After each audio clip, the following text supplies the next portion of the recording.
Hey everyone. Tonight we're stepping into the wonderfully weird, slightly soggy world of the Victorians, a time when people wore too many layers, fainted for sport, and genuinely believed dinner could double as medicine. These are the folks who thought a spoonful of fish oil could cure your soul, and that beef-flavored tea counted as self-care. Yes, this episode is all about the bizarre foods Victorians swore would heal you, cure you, or at least delay your funeral long enough to finish your third helping of boiled mutton. Spoiler alert, most of their remedies were about as medicinal as a scented candle in a coal mine. So before you get too comfortable, go ahead and like the video if you actually enjoy this kind of nonsense. And drop a comment telling me the weirdest home remedy your family ever made you try. Extra points if it involved brandy, baking soda, or something suspiciously close to dessert. Now dim the lights. Let that background hum of distant coughing and horse hooves set the mood. Get cozy. Wiggle your toes. No leeches or warm gin required. Have you ever wondered what it's like to be force-fed cod liver oil by someone who thinks heartbreak can be cured with cold water and discipline? Or to be prescribed beef tea and mustard sandwiches for nerves? Welcome to London, 1863. Where your doctor wears a top hat indoors and your medicine cabinet looks suspiciously like your pantry. This is the golden age of eating your way to good health, or the grave. And today's prescription? Gruel. Not quite porridge, not quite sadness. This watery oat soup is prescribed for everything from broken legs to mild ennui. Your doctor swears by it. Your stomach, however, would rather starve. Let's set the scene. You've woken up in a narrow iron bed in a room that smells faintly of damp plaster, mothballs, and the ghost of a long-forgotten lavender satch. There's a draft coming through the window that no one remembers opening. Every joint aches. The air is filled with the gentle clatter of someone else's spoon and the occasional encouraging cough from the next bed over. The nurse-starched apron shoes made for stealth appears by your side. She's carrying a bowl. She's always carrying a bowl. What's in a bowl? Gruel. You know this because GRL is the only food that manages to look worse the closer you get to it. It's thin, almost translucent, with a kind of surface shimmer that suggests someone whispered the word oat into boiling water and hoped for the best. If you're lucky, there might be a stray lump for texture, a surprise oat, a rogue grain of rice, or the rare but exciting bit of unmelted sugar. Victorian doctors believed gruel was a miracle cure, gentle on the stomach, full of imaginary nutrients, and incapable of exciting the patient into anything as dangerous as enthusiasm. If you were ill, exhausted, recovering from surgery, or simply in need of being kept quiet, GR was your culinary fate. It was the breakfast of the sick room, the lunch of the convalescent, and occasionally the midnight snack of those who'd run afoul of Victorian plumbing. But here's the fun part. Gruel isn't just food. It's a vibe. Eating GRL is the gastronomic equivalent of being gently shushed. It's what you're given when life wants to remind you that you're not in charge anymore. You don't even get to choose the temperature. It arrives lukewarm, the universal setting for food designed to neither comfort nor offend. The spoon is heavy. The bowl is panned, chipped, and you're expected to eat every drop, if only so the nurse can tick a box on a round sheet. The taste, imagine sadness filtered through a tea towel, then diluted. It's bland with just enough starch to remind you you're alive, and just enough warmth to suggest that someone somewhere meant well. Every mouthful is a meditation on humility. If you close your eyes and concentrate, you might taste a faint hint of oat or perhaps just the memory of last week's porridge. Sometimes they stir in milk, but don't get excited. It's skimmed off the top and stretched with water until it tastes of nothing at all. And yet this was medicine. Victorian mothers swore by it. Doctors prescribed it. Invalids endured it day after day in the hope that each bland spoonful was slowly reconstructing their shattered health. There were variations. Arrowroot GRL for delicate stomachs, barley GRL for fever, Sego GRL for people who'd angered a nurse in a past life. The one thing they had in common, None of them tasted like anything you'd willingly eat if you were well. In modern terms, imagine if your doctor handed you a glass of warm, unflavored almond milk and told you it would fix your migraines, back pain, and existential dread. That's GRL. It's self-care. Victorian edition. Minimal effort. Maximum boredom. The real kicker: if you survived your illness, it was assumed the GRL had worked. If you didn't, well, at least you hadn't died on a full stomach. It was win-win, as long as you defined win loosely. The sickroom GRL wasn't just food. It was a rite of passage, a gentle, soggy reminder that in the Victorian era, hope and healing sometimes came disguised as disappointment in a bowl. So, as you close your eyes tonight, take comfort in knowing that your breakfast tomorrow probably won't require a prescription. And if it does, may it at least have flavor. Feeling faint, anxious, slightly dead? Victorians recommend beef, tea, hot water poured over meat scraps, strained, and declared a restorative. It's soup, but with all the flavor and joy carefully removed. Think of it as the Red Bull of its era, minus the wings and plus a whiff of boiled cow. Let's set the table. It's mid-morning. You're in a gloomy bedroom that's part sick room, part museum for mismatched wallpaper. You've spent the night tossing and turning, serenitated by the hacking cough of your roommate and the comforting drip, drip, drip of rain leaking through the ceiling. Sunlight finally pries its way through the grime on the glass, and the housemaid appears at your bedside, cradling a delicate teacup filled with, well, technically it's tea. But before you get excited, let's manage some expectations. This isn't the sort of beefy beverage you'd get at a fancy gastropub or in one of those bougie bone broth cafes on Instagram. No, this is beef tea in the Victorian sense. Water that once met a cow. Its main ingredients are hot water, scraps of beef that weren't good enough for actual stew, and a level of optimism that borders on reckless. In the Victorian mind, beef tea was not just food. It was the answer to everything. Got a fever? Beef tea broke your leg? Beef tea. Grieving the loss of your fifth cousin twice removed? Beef tea extra strong. If you were feeling nervous, which covered everything from actual anxiety to the general sense of existential dread that comes with living in the 19th century, the solution was a restorative cup of this meaty infusion. It was so highly regarded that it often turned up on the menu at hospitals, orphanages, and even the finest convalescent homes, served with a seriousness that suggested you were about to experience a minor miracle. But what did beef tea actually taste like? Imagine rainwater strained through a sandwich. There's the faintest memory of meat, as if a roast beef had strolled past the pot, waved hello, and kept walking. There's no salt, no vegetables, and absolutely nothing as exciting as a bay leaf. It's clear, watery, and somehow manages to be both oily and thin at the same time. You take a sip and feel, well, not so much energized as slightly confused. Are you nourished? Are you being pranked? Only time and several more teacups will tell. It gets better. According to Victorian doctors, beef tea didn't just restore the body. It soothed the soul. It was served to the weak, the weary, and anyone the doctor declared delicate. If you were especially sick, you might be allowed an egg beaten in for protein or a splash of cherry for the nerves, which, if we're honest, was probably the most restorative part. People wrote earnest letters to the Times debating whether beef tea should be prepared by boiling or simmering, and whether it was permissible to add pepper, or if that was risking certain death by overstimulation. Still, beef tea wasn't all bad. It was gentle on the stomach and easy to swallow, which made it perfect for the gut. Recently operated the chronically ill and anyone whose appetite had fled at the sight of Victorian cooking. It also had the distinct advantage of being difficult to choke on unless you were particularly startled by the odd bit of floating fat. And let's talk portion size. The serving was always tiny, just a dainty teacup, never a mug.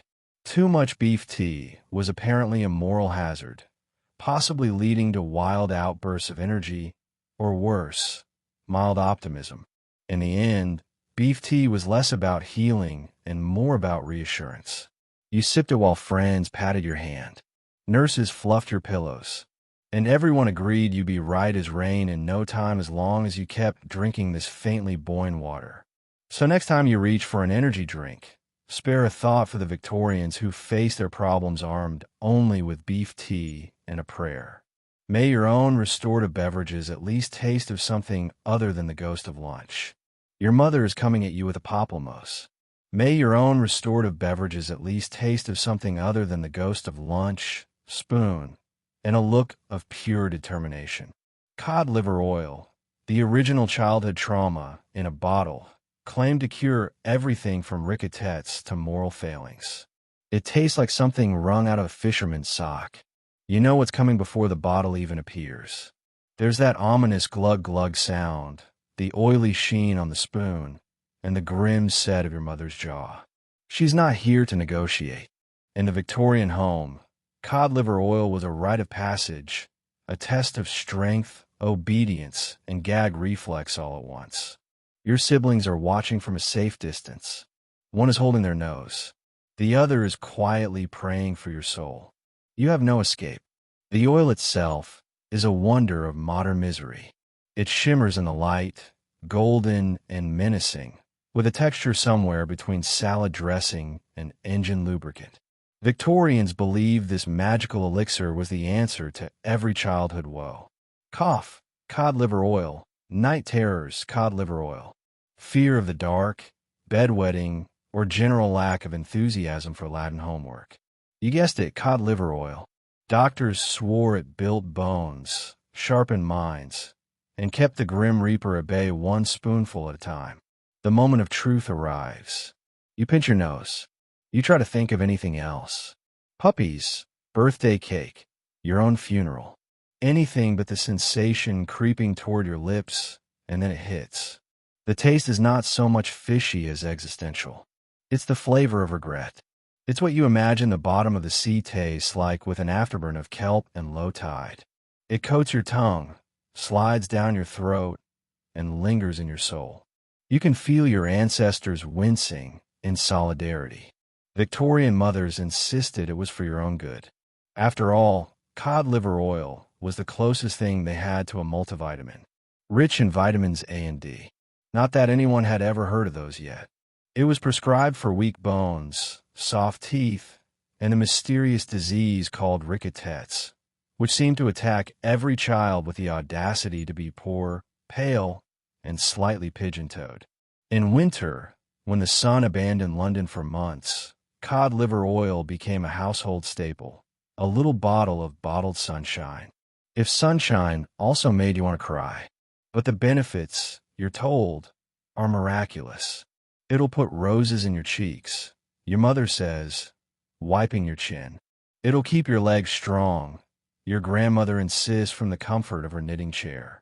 No one mentions the side effects, the burps, the repeating taste, the urge to write a strongly worded letter to the Norwegian fishing industry. For some families, cod liver oil was more than a medicine. It was an act of devotion. The ritual was sacred. Warm the bottle to make it pour, not to improve the taste. Nothing could fetch the special spoon. Brace for complaints. Ignore all protests. Some parents try to mask the flavor with orange juice or a crust of bread. Others believed in swift justice, a quick swallow, a brisk walk, and an extra prayer for endurance. And just when you thought it couldn't get worse, you learned that cod liver oil wasn't just for children. Adults, too, were prescribed a daily spoonful for ailments ranging from joint pain to low spirits. It was the universal cure, the panacea, the one-size-fits-none solution for every ill, physical, mental, or moral. Even a family dog wasn't safe. Some Victorians dosed their pets in the hope of shiny coats and sturdy paws. Yet, the legend of cod liver oil endures. It's still whispered about by grandparents, invoked by modern wellness influences, and quietly collecting dust in the back of your parents' medicine cabinet. Maybe the real miracle isn't that cod liver oil cured anything, but that generation survived it more or less intact. So tonight, As you tuck yourself in, free from the tyranny of fish-based medicine, remember, if you survive cod liver oil, you can survive anything. And your teeth are probably just fine. Victorians believed that stewed quince, preferably cold and slimy, could lower a fever and soothe a sore throat. Never mind actual medicine. Just mash some mystery fruit, add sugar, and pray. Bonus points if it comes in a jar your grandmother can't open. Let's set the scene. You're burning up, cheeks flushed, hair plastered to your forehead. The wallpaper in your bedroom starting to take on wobbly psychedelic patterns. Your mother is at your side with a bowl of something that looks like it was recently scooped out of a pond. It's stewed quint, a fruit you've only ever seen in the company of overachieving botanists and Victorian recipe books. You ask, what exactly is a quint? But your mother ignores you. She's too busy scraping the last bits out of a jar that's been stuck shut since 1843. The smell hits first. Sharp, sweet, a little medicinal, like applesauce with ambition and a slight undertone of cough syrup. You're not sure whether you're supposed to eat it or apply it directly to your forehead. Your grandmother, who has opinions about everything, insists on the former. When I was a girl, we took quint for everything, she says, ladling a quivering spoonful into your mouth. Fever, sore throats, heartbreak, and that time your uncle saw a ghost. Victorian medical logic was clear. Actual medicine was suspect and probably dangerous, but anything in a jam jar was basically a miracle. Quint was the superfood of the era. It didn't matter that it was nearly impossible to eat raw, that it had to be stewed for hours to become even remotely edible, or that it looked and felt like the ghost of a fruit salad. If you had a fever, you got quint. If you had a cough, you got more quint, this time with extra sugar to make it go down. If you didn't have either, you still got quintess. The theory was that quint, being both rare and unpleasant, must therefore be powerful. Victorians loved a challenge, and nothing says healing like a fruit that fights you every step of the way. A good batch of stewed quince could stand up by itself on a spoon, an achievement the family would discuss for weeks. The texture was a cross between jelly, applesauce, and the sort of slime you'd expect to find under your fridge during spring cleaning. It wobbled. It glistened. It clung to your tongue with the desperate determination of an unwanted house guest. As you choke down another spoonful, your mother beams with pride. She assures you the fever will break, the sore throat will fade, and you might even sleep through the night. If only you can finish your bowl of homemade, overcooked optimism. You notice that the spoon she's using looks suspiciously like the one you saw last week in the medicine cabinet. You decide not to ask. Victorian quinces weren't just for the sick, though.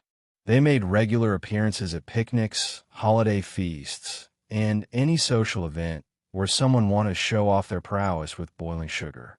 There were quint candies, quint jellies, quint syrups for cocktails, and in moments of desperation, quint wine. Each household had its own secret recipe, usually involving more sugar than fruit and a level of patience that bordered on the superhuman. Of course, the actual science behind quint as a fever cure was, let's say, optimistic. The real effect was probably due to sugar, hydration, and the placebo power of eating something that looked like it might be illegal.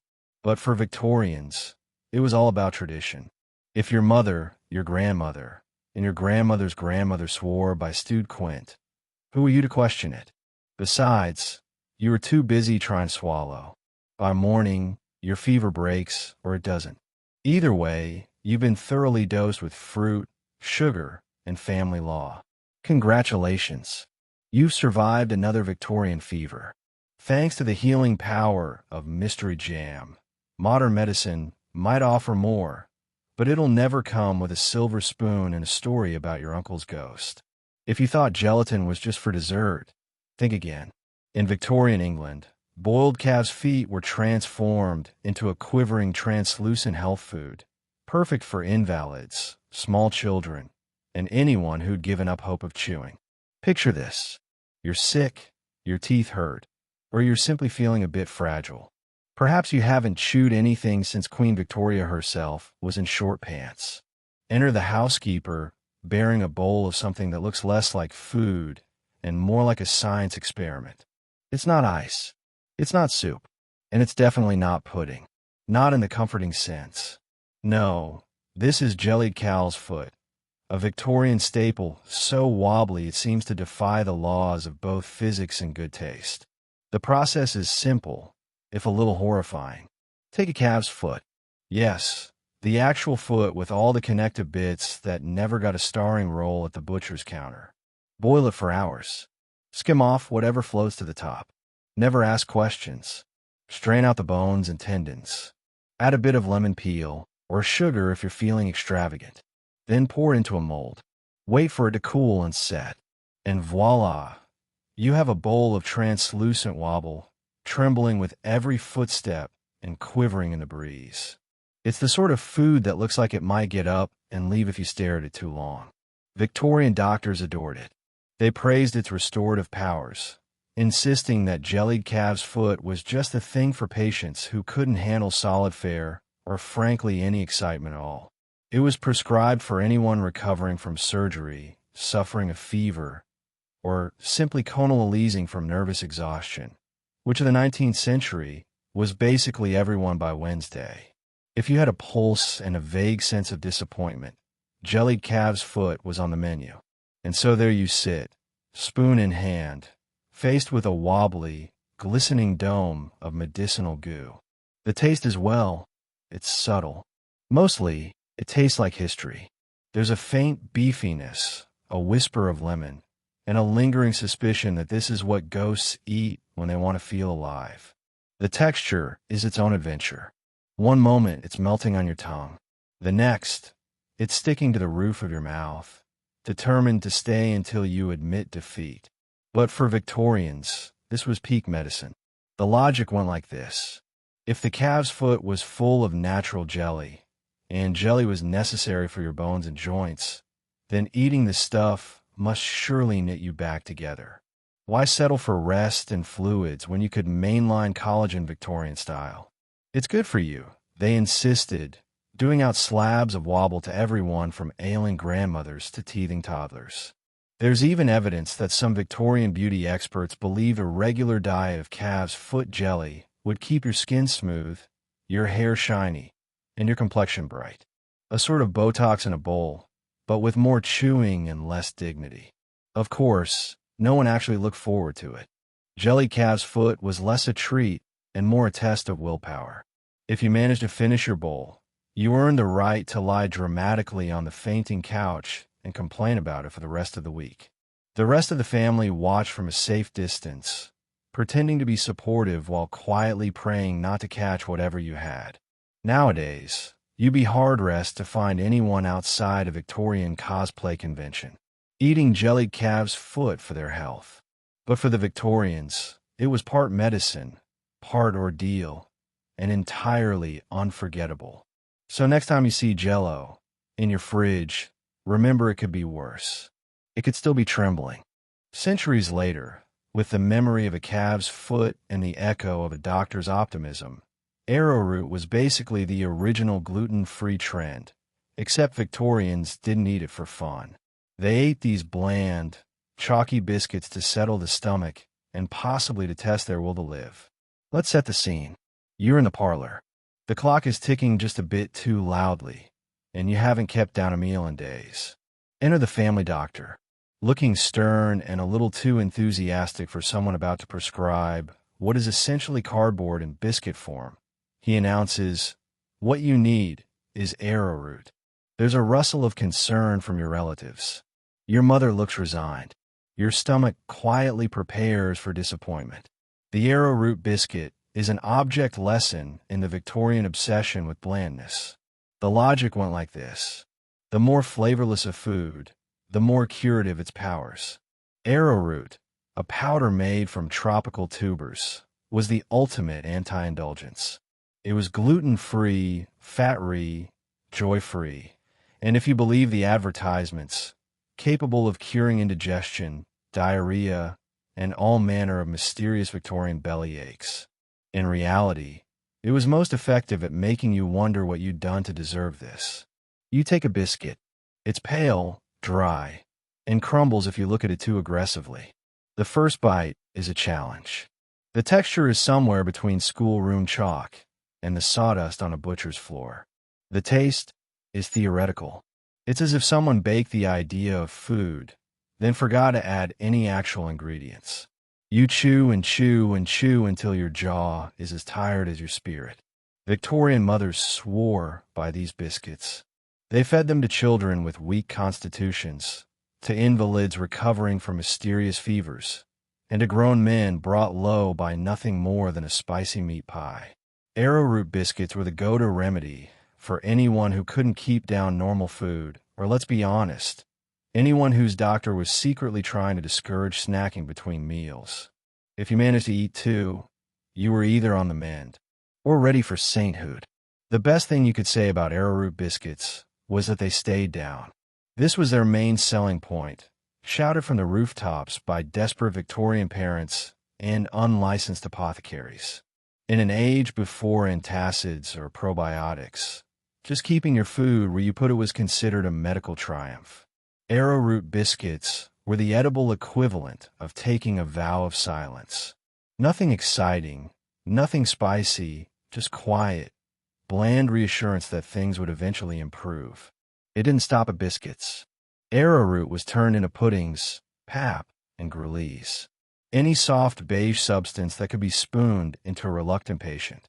If you were really unlucky, you got arrowroot mixed with milk and water, heated until it formed a paste, then left to cool until it reached the consistency of wet drywall. Some households try to spice things up with a touch of lemon zest or a sprinkle of sugar, but too much flavor defeated the purpose. After all, pleasure was not the goal.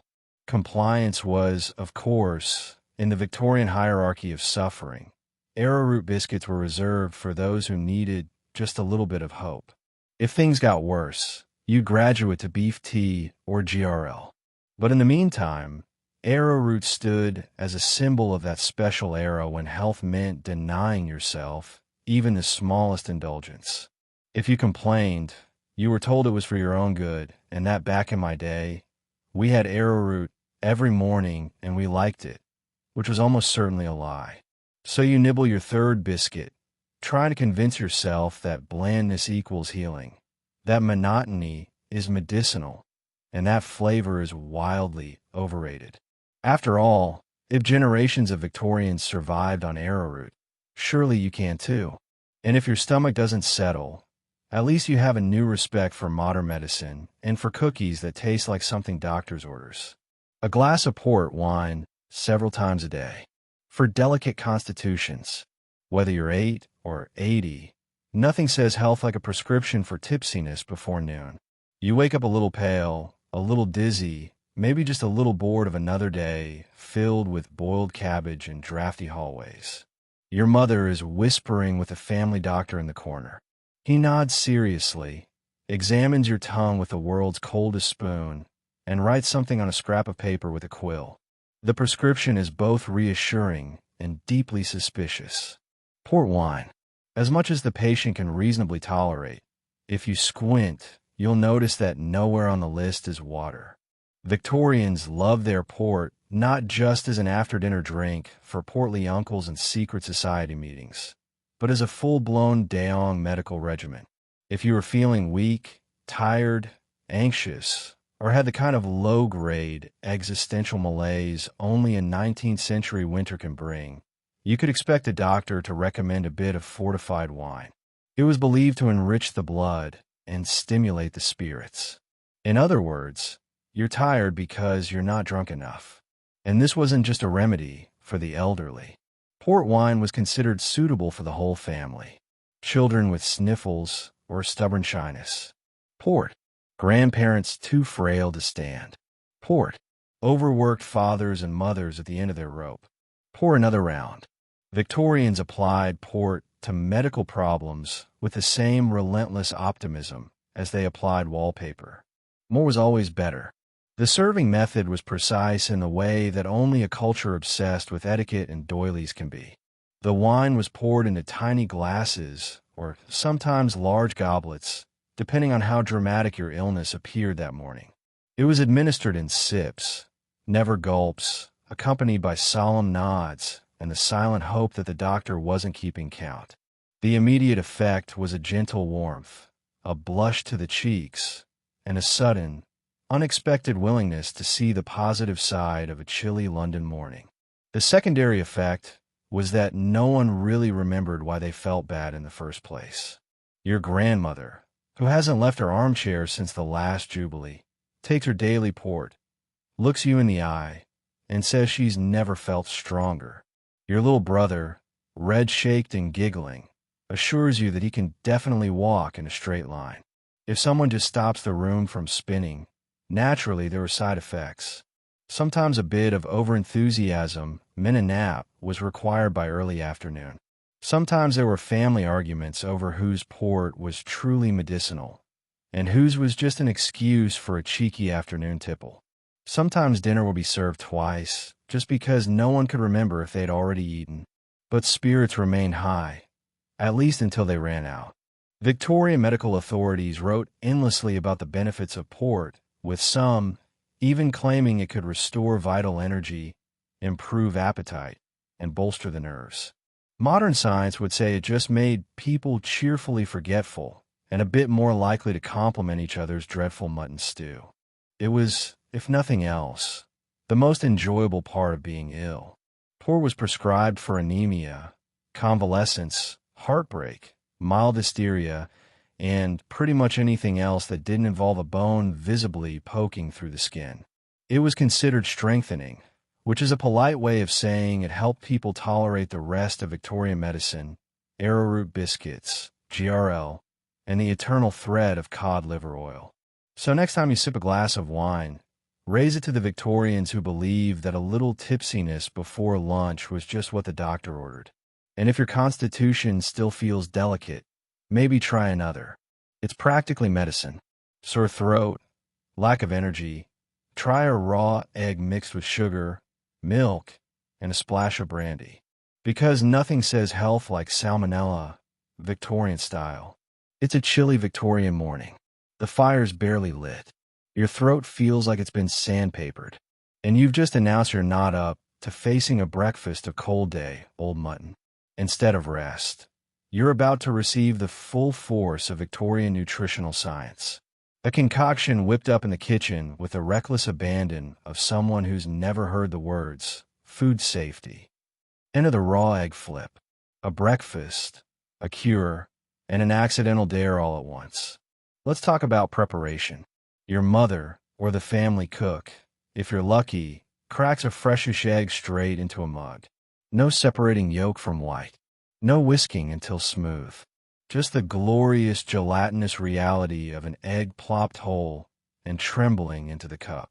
Next comes a heap of sugar to make it palatable, followed by a generous gug of milk, and crucially a hearty splash of brandy. Not a drop, not a dash. Enough to ensure you'll feel the healing power of Victorian optimism all the way down to your slippers. With a quick stir, the mixture becomes a milky yellow swirl, flecked with suspicious bits of egg white and smelling faintly of breakfast, dessert, and disaster. Bottoms up, your caregiver says, looking at you with the slightly deranged encouragement of someone who genuinely believes this is going to help. You eye the glass, wondering whether the cure is worse than the complaint. But this is medicine, Victorian style. Resistance is futile. The first sip is bracing. It's sweet, rich, oddly creamy, and with a slippery texture that keeps you guessing. Will it go down easy, or will your body stage a polite but firm protest? The brandy burns pleasantly. The egg lurks in the background, reminding you that you're taking your life in your hands before breakfast. By the second gulp, you're less concerned about your sore throat and more distracted by the sensation of protein trying to form new life inside you. Why did Victorians do this to themselves? The answer, as usual, comes down to a blend of tradition, optimism, and a lack of modern refrigeration. Eggs were nourishing. Sugar was restorative. Brandy was invigorating and not, as modern science would say, inebriating. The milk was there to tie it all together presumably, and to provide the illusion that this was more a gentle breakfast treat than a foodborne hazard. The egg flip was considered the go-to for people who were under the weather conesing or just a little listless. Children got smaller, slightly less boozy versions. Adults sometimes doubled up, especially during the holidays or if the morning's paper carried bad news. Doctors recommended it for sore throats, coughs, general weakness, and even low spirits, which in Victorian terms was everything from actual depression to simply being bored of rain. There were, of course, variations. The fancier families added nutmeg, cinnamon, or a few drops of vanilla, as if flavor could disguise the raw egg's inherent threat. Some recipes swapped milk for cream, sugar for honey, or brandy for rum, depending on the patient's age, moral fortitude, and proximity to the liquor cabinet. But the core experience remained. Raw egg, a dash of hope, and a lot of luck. Did it work? Sometimes you either rallied to health, or at the very least forgot you were sick for a while. Sometimes you just took a nap, waking up later with your fever broken, your sore throat soothed, and a renewed respect for modern pasteurization. Sometimes the raw egg flip simply reminded you that when it came to Victorian medicine, it was always better to be brave than well. So next time you pour yourself a smoothie, remember it could be worse. Your ancestors were drinking breakfast cocktails with a side of salmonella and calling it a cure. And somehow some of them lived to tell the tale. Sargo, the little balls that turn up in old-fashioned puddings and modern trauma. Victorians swore by it for bladder complaints. You may call it dessert. Your kidneys call it help. It's evening. The lamp's glow is flickering against the floral wallpaper, and you've spent the day in bed, wrestling with what the doctor calls a sluggish bladder. Before you can protest, the nurse enters, beaming and bearing a dish that wobbles ominously. Sargo pudding. You eye it suspiciously, remembering last week's tapioca incident. Is it sweet? Is it savory? Is it food? Or is it penance? The answer, as with most Victorian delicacies, is yes. The Victorians loved to turn their medical anxieties into dinner. Sargo pudding was Exhibit A, a culinary experiment that promised relief for your urinary tract while doubling as dessert. If you asked a Victorian matron, she'd tell you that sago cools the system and draws out the excess humors, whatever that means. If you asked a family cook, she'd say it was easy to make and difficult to ruin, which is about as high a compliment as any Victorian pudding ever received. Preparation began with sago pearls, tiny white balls that looked suspiciously like the beads in your grandmother's sewing box. They were soaked, simmered, and swirled into a pot of sweetened milk until they reached the consistency of congealed wallpaper paste. Some recipes added lemon zest or a dash of cherry. Others relied on pure, undiluted blandness. The final product was always the same, a gently trembling mass of translucent spheres floating in a sea of warm, milky ambiguity. Victorians insisted SEO was gentle on the stomach, and crucially gentle on whatever else needed gentling. The theory was that if it slid down easy, it would slide through the rest of you even easier. Children, the elderly, and anyone suffering delicate conditions could expect a steady diet of sago pudding until the problem resolved, or they simply stopped complaining. If you were particularly unlucky, you'd get sago for breakfast, lunch, and dinner, each time with a slightly different garnish to keep things exciting. Taste-wise, sago pudding was an exercise in restraint. The flavor was so subtle, you needed a vivid imagination just to detect it. A hint of milk, a suggestion of sugar, and occasionally the ghost of vanilla. If someone was feeling extravagant, more often it tasted like nothing at all. If nothing had a texture that clung to your tongue and made your teeth squeak, the experience was less about eating and more about enduring.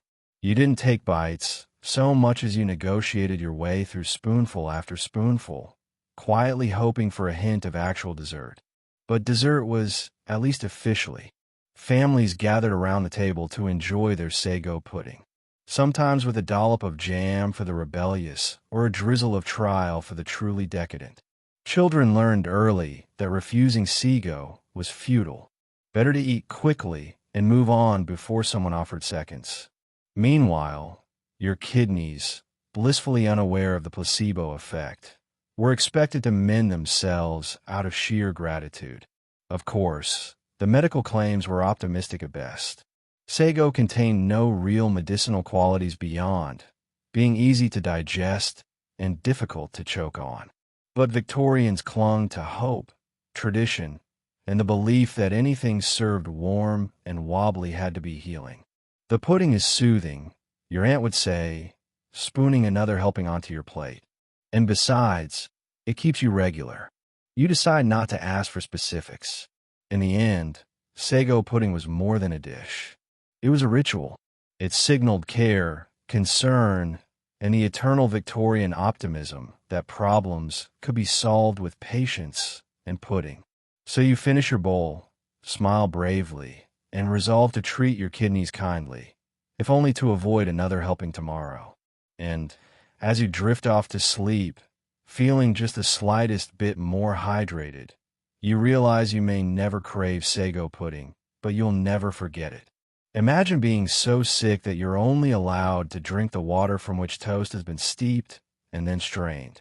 Not soup, not tea, just soggy bread juice handed over with the solemnity of a last will and a testament. Let's set the scene. You've been confined to bed, pale as a bed sheet, while the house pulses with the anxious energy of relatives convinced your mild fever is a sign of imminent doom. You're forbidden all solid food. You've been denied tea, too stimulating, and even the luxury of weak broth, too rich, dear. The doctor, a man who smells faintly of old leather and menthol, prescribes only one thing: toast water. The process is as ceremonial as it is depressing. A slice of bread, preferably yesterday's, the kind that could bludgeon a burglar, is toasted until just shy of burnt. It's then submerged in a pot of hot water, left to infuse until the water is colored with the memory of crust and strained with all the seriousness usually reserved for champagne.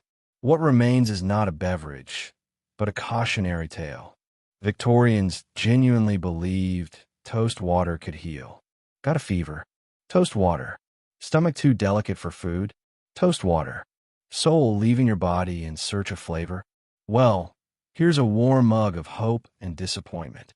Toast water was offered with gentle, encouraging words like, "Just sip, darling. It's very nourishing." And it's what got your Uncle Percy through the influenza of 47.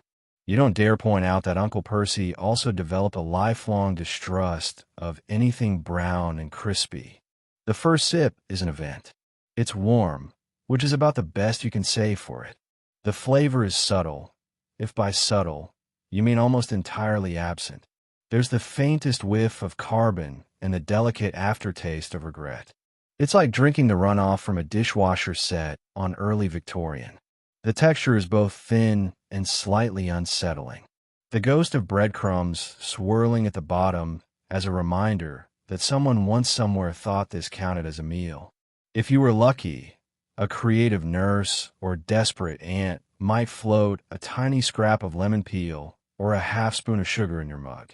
These rare additions were less for your health and more for morale, a way to convince you and themselves that this was all part of the healing process, and not in fact an elaborate prank on the sick.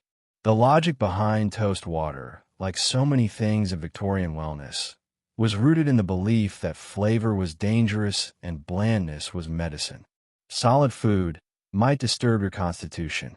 Strong tea or soup could, in the words of the period, overwhelm the stomach. But bread, good, honest, overcooked bread, was thought to impart its restorative qualities to water without any of the risks associated with, actual nutrition. Doctors and mothers swore by it. It's gentle on the digestion, they said, as if that made up for the complete lack of satisfaction. It soothes the nerves, they insisted as you stared into the cup, wondering if nerves could in fact be soothed by disappointment. For children and invalids, toast water was a rite of passage. For adults, it was a stern warning against ever getting sick again. Still, there was a peculiar comfort in the ritual.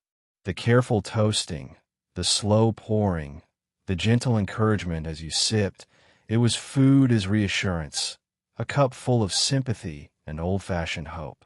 And sometimes, nestled under layers of blankets and familial worry, that was enough. So the next time you're under the weather and someone offers you toast, be grateful it's not just the water. And maybe, just maybe, raise a mug of something flavorful in quiet salute to the generations who survived on bread's final insult and lived to tell the tale. Mustard plasters were actually for the skin, not the sandwich. But somehow mustard made its way into every home remedy, from chest rubs to questionable snacks. Just don't get them mixed up at lunch. It's late in the evening and you're coughing. A dry Victorian cough, the kind that would worry a doctor with an overactive imagination and a penchant for leeches. Your mother, or possibly your grandmother, has already consulted the big book of home remedies and found her favorite cure, mustard. Not on a ham sandwich, but smeared heroically across your chest in the form of mustard plaster. If you're unlucky, she might recommend both. Let's start with the classic, the mustard plaster. It's a mixture of mustard powder and flour blended with warm water and slathered onto a cloth. That cloth, steaming and suspiciously yellow, is then placed directly on your bare chest. The sensation is immediate and dramatic. Within seconds, it feels as if you're being gently barbecued. It's drawing out the sickness. Someone insists as your skin starts to prickle, tingle, and protest. The truth, mustard plasters were Victorian icy hot. Except instead of a gentle, numbing chill, you got the feeling that your sternum was being prepared for a brisket competition. Victorians believed the heat from the mustard would stimulate the circulation, opening up the lungs and driving out whatever malevolent forces were, clogging up your respiratory tract. Doctors assured families this was scientific, though it's hard to trust a man who wears that much tweed. If the patient started to turn lobster red, the treatment was working. If the skin blistered, you were told to toughen up because nobody wanted to be remembered as the only person on the street who couldn't handle a condiment. Of course, there were rules. Mustard plasters could not be left on too long unless you enjoyed the look and feel of a human crumpet.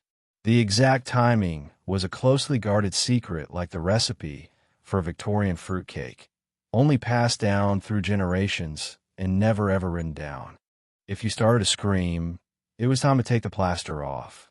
If you fell asleep, someone was supposed to check you for signs of life, or at least a faint smell of dejoin. Meanwhile, as you lay there bravely enduring the tingle, someone in the kitchen was probably making a mustard sandwich. Because in a true Victorian home, nothing was wasted, not even the stuff that was technically medicine. Mustard sandwiches were the quick fix for anything from an upset stomach to the kind of existential gloom you get from living in a world where food safety regulations haven't been invented. A slice of bread, a generous smear of mustard, maybe a curl of cheese if you were lucky, and down it went, delivering the kind of flavor punch that could jolt you back to consciousness or just remind you that life is full of unpleasant surprises. If you're keeping track, that's mustard on your chest and mustard in your lunch. Sometimes in the same afternoon, mistakes were made. It was not unheard of for a distracted relative to hand you a sandwich that tasted suspiciously of liniment, or for a patient high on boredom and Victorian optimism to take a bite out of the wrong side of the remedy. But for all its risks, mustard remained a cornerstone of Victorian healing. Whether it actually cured anything is up for debate, but it certainly created enough distraction to make you forget your original complaint. By the time the burning subsided, you were so relieved you could breathe. You barely noticed the lingering aroma of horseradish wafting through your room. So next time you pass the mustard, remember it's not just a condiment. It's history's original hot take, sometimes literally. And if anyone offers you a sandwich in the sick room, double-check which side of the cloth it came from. The Victorian answer to both insomnia and the Monday blues. Milk punch. Equal parts milk, brandy, and sugar. Drink before bed, after dinner, or when your in-laws are visiting for a week. Let's set the scene. You're languishing in the drawing room, eyelids heavy, nerves frayed from a long day of drafty hallways, passive, aggressive relatives, and a persistent sense that something in the wallpaper is watching you. Sleep won't come, but the doctor's made his rounds and offered up the latest marvel of medicinal mixology. Milk punch. The prescription is simple. Pour yourself a glass. Raise a toast to your continued survival, and hope for dreams that don't involve more laundry. Milk punch wasn't just a drink. It was a lifestyle. To the Victorians, it was the Swiss Army knife of home remedies. Insomnia. Milk punch. Cough that won't quit. Milk punch. Overwhelmed by the existential weight of owning 12 porcelain dogs. Milk punch twice. There were no fancy pharmacy bottles or intimidating instructions. All you needed was a cow, a bottle of brandy, and a sweet tooth that bordered on reckless. The preparation was as straightforward as Victorian self-medication ever got. Take fresh milk, the kind that may or may not have been boiled today. Add a hearty splash of brandy. A generous pour, since this is for medicinal purposes, not enjoyment, obviously. Keep in a spoonful of sugar or two if you'd had an especially harrowing day. Stir briskly. Some recipes called for a dash of nutmeg, a lemon twist, or a few strips of orange peel for digestive support. But let's be honest, the real healing came from the brandy. You'd sip it slowly from a dainty glass, never a mug, because dignity must be preserved, even when you're quietly sedating yourself at 8:30 p.m. The first taste was a strange combination of school lunchroom nostalgia and the reckless adult thrill of pouring liquor into anything vaguely nutritious. The milk was soothing, cool, and creamy. The sugar, a cheerful jolt of sweetness, and the brandy. Well, the brandy could silence the wildest anxieties, or, at the very least, make your in-laws seem like background noise. Milk punch was dispensed liberally to anyone suffering from the Victorian catch-all nervous exhaustion. It was considered gentle enough for children, just a little less brandy, allegedly, and robust enough for adults reeling from bad news, bad weather, or just bad company. After all, in a world before Netflix and prescription sleeping pills, what could be more comforting than a bedtime beverage with just enough kick to send you floating toward unconsciousness? For those with truly stubborn symptoms, chronic insomnia, heartbreak, existential ennui, a second glass was not discouraged. It settles the nerves, the doctor would say, handing you another round and a conspiratorial wink. If you woke up with a headache, you were told to simply try again with perhaps a bit more milk for balance. Moderation was a modern concept. And besides, what harm could come from a little extra courage in a cup? Of course, not every recipe was a triumph. Some households got creative, introducing eggs, rum, or even a scoop of leftover ice cream for special occasions. A few brave souls tried clarifying their milk punch with lemon juice and straining it through muslin, resulting in a concoction that looked like something between a health tonic and a science experiment. But at its heart, the classic milk punch was as simple as a lullaby and as effective as a gentle knockout punch. So tonight, as you reach for your herbal tea, imagine a world where the cure for everything, from a stubbed toe to an existential crisis, was a glass of sweet, boozy milk. The Victorians may not have had many answers, but they certainly knew how to toast to their own survival. And who could sleep through that? If you have a fever, a cough, or just an existential crisis, the answer is clear. Barley water. Hot, bland, and gently slimy. It's like drinking the memory of real flavor. It's another stuffy Victorian afternoon. You're languishing on the sofa, the world spinning gently, head throbbing with a fever that won't quit. The doctor has just left. After solemnly announcing that you are in fact alive, but only just, he prescribes the usual solution for every malady short of decapitation: barley water. Your mother rushes off to the kitchen, a look of grim purpose on her face. You can already hear the sound of ancient grains being boiled within an inch of their lives. Barley water isn't what it sounds like. You might expect a crisp, refreshing drink. Maybe something you'd find at a wellness spa or an overpriced juice bar. Instead, what arrives is a mug of pale, slightly viscous liquid hovering somewhere between tea, soup, and a puddle you'd cross the street to avoid. The smell is faintly nutty. The taste is a masterclass in understatement, and the texture is best described as mildly alarming. For the Victorians, this drink was medicine, hydration, and spiritual fortitude all in one. Barley water was served hot for chest colds, warm for headaches, and lukewarm for children whose only ailment was being difficult at bedtime. If you were feeling extra adventurous, you might add a slice of lemon or a spoonful of sugar, but only if your constitution could handle the excitement. Flavor, as always, was considered a dangerous luxury. Drinking barley water was an event, one that managed to be both nurturing and slightly humiliating. The process was as ritualistic as it was disappointing.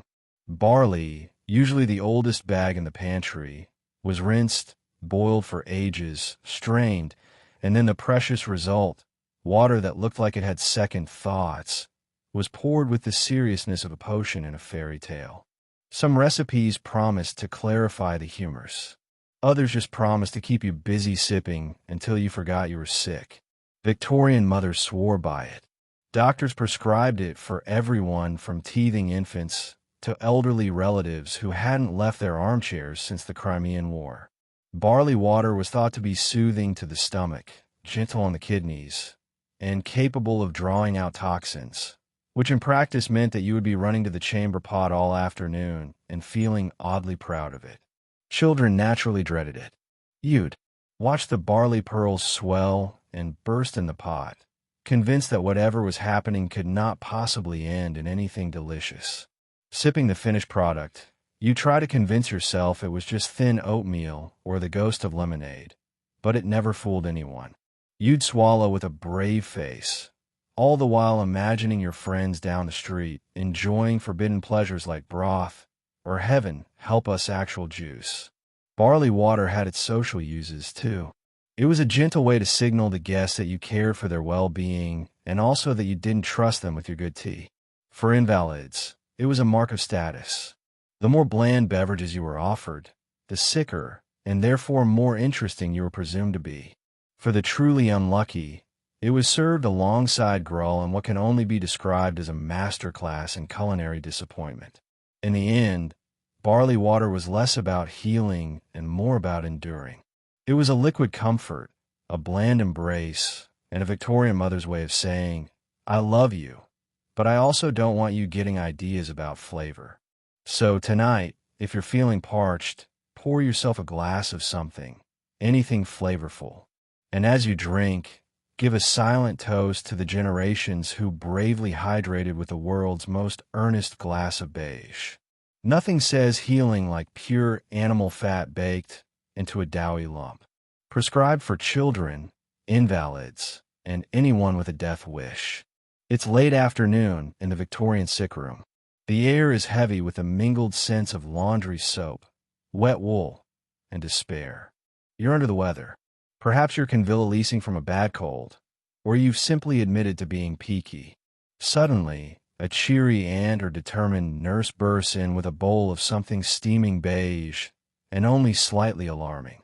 This, you're told, is suet pudding, the ultimate restorative, the culinary equivalent of a warm hug from someone who isn't listening to your dietary preferences. Let's break it down. So it is quite literally fat scraped from the kidneys of sheep or cows. Not butter, not lard, but a substance so dense and heat-resistant that it's often used in bird feeders and emergency candles. The Victorians, possessed of equal parts optimism and culinary recklessness, decided that this was just a thing for an ailing child or elderly invalid. Combine it with flour, sugar, maybe a handful of dried fruit if it's a special occasion, and bake or steam it into a mass so solid you could use it to patch a leaky roof. The first bite is an adventure. The pudding is warm and hefty, sticky with syrup or jam, and deeply, profoundly rich. The texture is a cross between bread and cake, but with an undeniable, almost haunting presence offered. You chew and realize that this is a dish designed not to excite, but to fortify. This is food as architecture, something that could withstand a mild flood or a brief siege if necessary. Victorians swore by it. Suet pudding was thought to build strength, promote vigor, and stick to the ribs, which is a polite way of saying it would weigh you down like a sandbag in a strong wind. If you were ill, you got suet pudding. If you were growing, you got double. It's good for the constitution, they'd say, which really just meant it was cheaper than meat and more filling than air. For children, suet pudding was both treat and threat. The sweet version was drowned in golden syrup or trial, a cunning way to mask the fact that you were essentially eating decertified tallow. If you hesitated, adults would offer up stories of their own childhood when they had to eat, so it pudding 3 times a week uphill both ways. And it never did them any harm, except possibly for the lingering look of mild panic every time the pudding basin came out. Of course, there were savory versions, too. Think steak and kidney pudding, a meat pie where the crust alone could power a small village for the winter. But even the plainest suet pudding was served with the expectation that you'd finish it, smile politely, and keep quiet about the sudden heaviness in your chest. Medical science of the time was keen on calories, and nothing packed a punch quite like suet. If your cheeks were pale, your limbs thin, or you simply looked too energetic for someone with nervous exhaustion, a double helping of suet pudding would soon sort you out. And if you made it through a second serving, you were either on the mend or ready to be preserved for the next ice age. It's hard to imagine now reaching for dessert in the hope it might revive you, only to realize you've accidentally eaten 3 weeks' worth of saturated fat in a single sitting. But to the Victorians, this was medicine, love, and mild punishment, all in one sticky rib sticking package. So tonight, as you contemplate your own dessert choices, be grateful for moderation. And remember, if anyone ever offers you suet pudding for your health, check your pulse just in case. Victorians genuinely believed that orange marmalade could cure a case of the blues. Because if sugar and citrus can't fix you, what can? It's one of those drizzly, endless London mornings. The sun is hiding. The tea is lukewarm. And you've announced to the breakfast table that you are suffering from melancholy of the deepest order. Your family glances up, collectively concerned, as if sadness is contagious and must be nipped in the bud before it spreads to the curtains. Enter Victorian wisdom. Before anyone can prescribe a brisk walk or an impromptu recitation of Latin verbs, your mother reaches for the jar of orange marmalade. There's a ceremony to it. Naturally, she unscrews the lid with the gravity of a seasoned apothecary. The marmalade glows in the dull morning light, a sticky amber promise of better days. She spreads it thickly on a slice of the most uninspiring bread the century has to offer and presents it with a reassuring nod. "Eat this, dear," she says, "and you'll feel yourself in no time." There's no mention of vitamins, no talk of serotonin, just a quiet faith in the healing powers of fruit preserved with enough sugar to stun a small horse. Victorians approached mental health the way they approached everything else, with a mixture of stiff upper lip, wild optimism, and a sugar addiction that bordered on heroic. The logic was unassailable.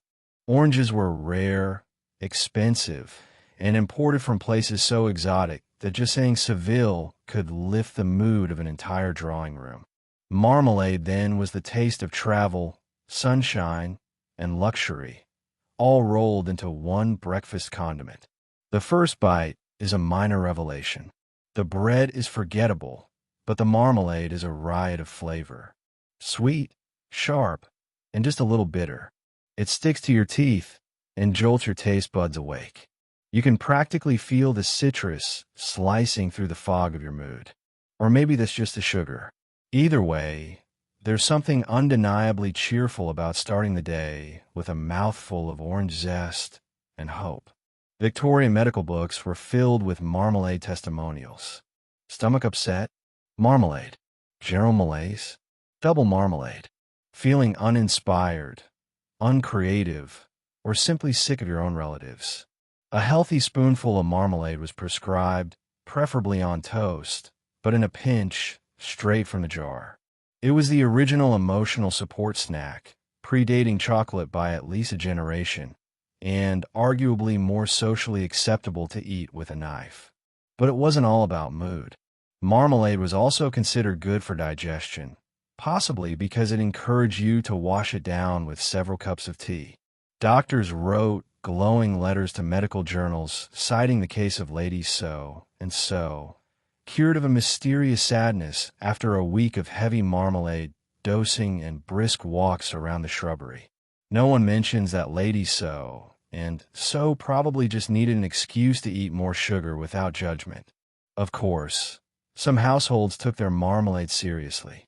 Recipes were guarded like state secrets, and each batch was the subject of heated debate at the breakfast table. Was it bitter enough? Was it set to the right consistency?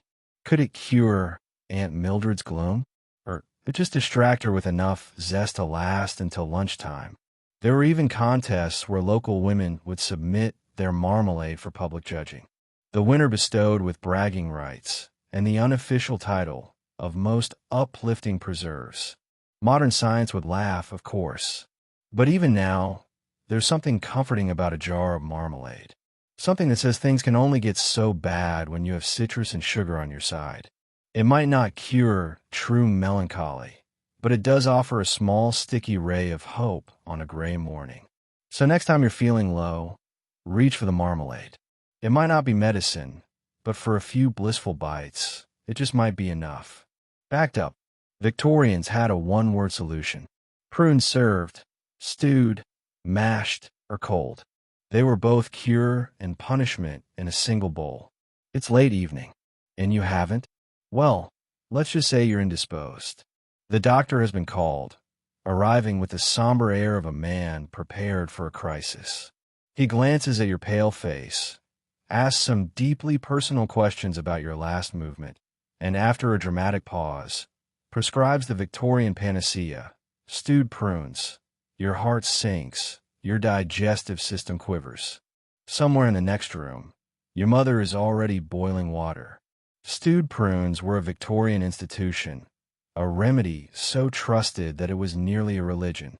If you complained of sluggishness, heaviness, or simply too much bread and not enough fresh air, prunes were produced with the solemnity of a sacred relic. The dried fruit, already wrinkled and foreboding, will be plopped into a saucepan and gently simmered until they turn soft, inky, and fragrant.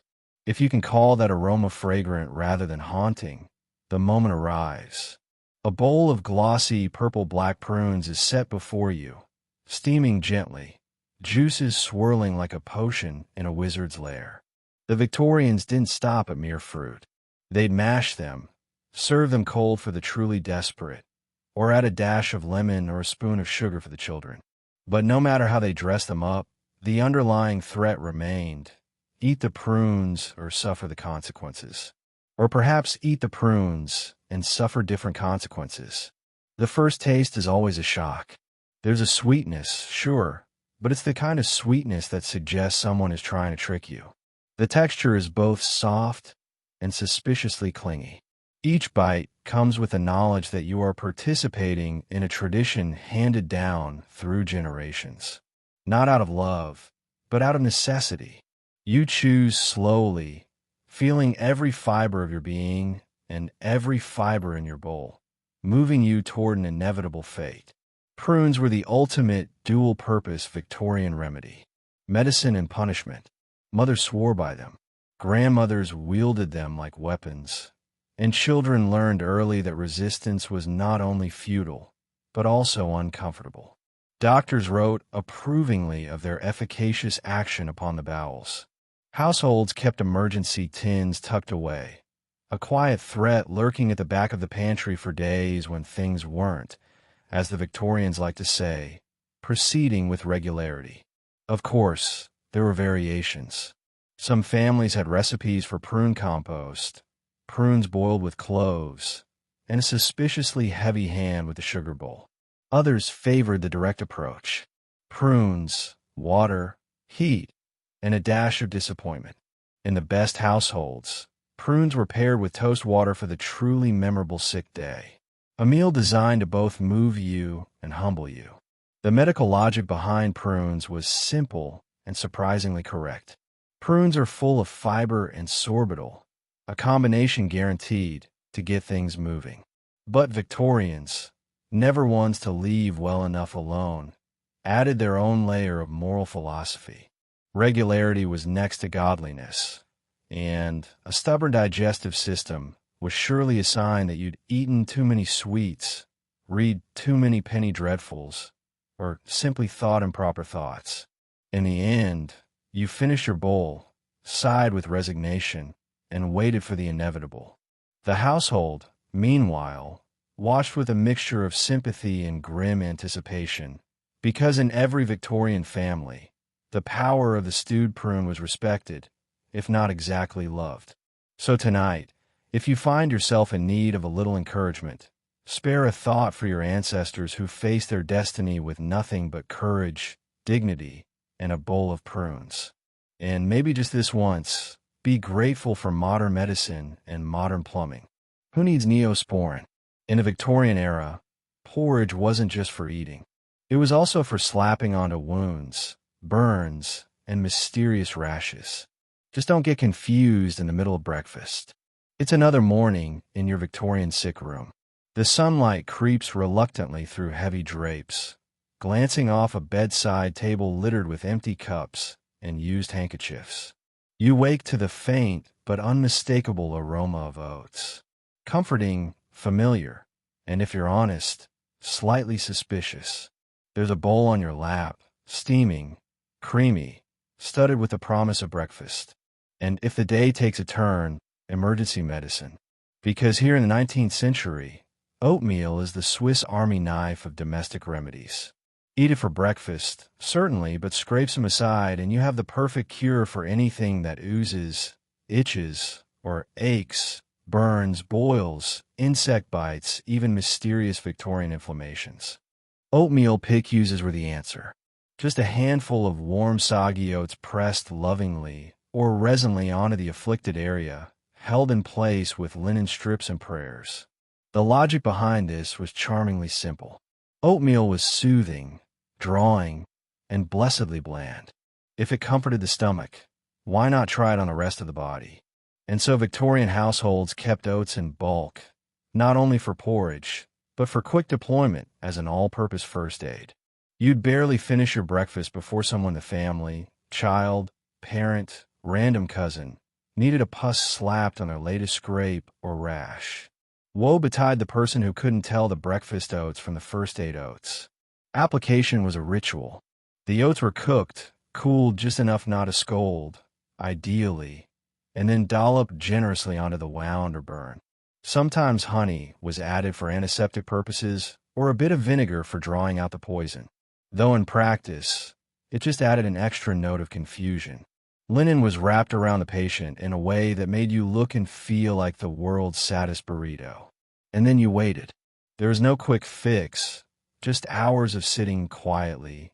Try not to think about whether you'd soon be sharing breakfast with your scab. Victorian children grew up with the phrase, "Let the pus do its work," which was code for don't pick at it, and please, for the love of all that is holy, do not eat it. The experience was at best slightly pleasant, a gentle warmth, a faint oaty aroma, a mother's hand on your brow. At worst, it was sticky, itchy, and a source of deep family embarrassment if guests happened to call. More than one child endured the walk of shame down the hall, bandaged in oats and linen, while relatives tried to stifle laughter behind their teacups. And of course, there was the confusion. The Victorians were resourceful, but they weren't always organized. In larger households, it wasn't unheard of for someone to mistakenly eat the pus bowl, only to discover that breakfast tasted alarmingly of camphor and bandages. Likewise, the unlucky patient might get a portion of someone's actual porridge spooned onto their burn, prompting a hasty swap and a family story for years to come. Modern science, of course, has confirmed that oatmeal does have soothing anti-inflammatory properties. But in Victorian times, its powers were legendary. Doctors recommended pusses for everything from joint pain to nervous eruptions. If it failed, well, at least you could eat the evidence. So, as you tuck yourself in tonight, remember, in the Victorian home, breakfast wasn't just the most important meal of the day. It was also your emergency first aid kit. And if you're feeling a bit rough, maybe keep a bowl of porridge close by. Just be sure you know which one to eat. Teething? Won't sleep? Victorians went straight to the bottle. Brandy for babies. A treatment. So effective it usually ended with a nap and a suspiciously quiet nursery. Let's set the scene. You're a parent in 1860s England, exhausted, sleep-deprived, and quietly praying for a miracle or at least 5 minutes of silence. The baby is screaming, gums swollen, and cheeks flushed. The family doctor, having just prescribed a healthy dose of beef tea for your indigestion, now offers you a beef solution that would get you arrested today. A few drops of brandy, right on the gums. And if that fails, a teaspoon in the milk. He winks, and you wonder if he's joking. He isn't. Brandy for babies was less a last resort and more default setting. Victorian childcare advice read like the world's most dangerous cocktail menu. Teething mixture. Start with brandy. Won't sleep brandy. A touch of colic. Perhaps a bit more brandy. You begin to suspect that the only real criteria for a good parent was whether you could keep the decanter full. If the nursery went suspiciously quiet, you just assumed the remedy was working. No one thought to check for the long-term side effects.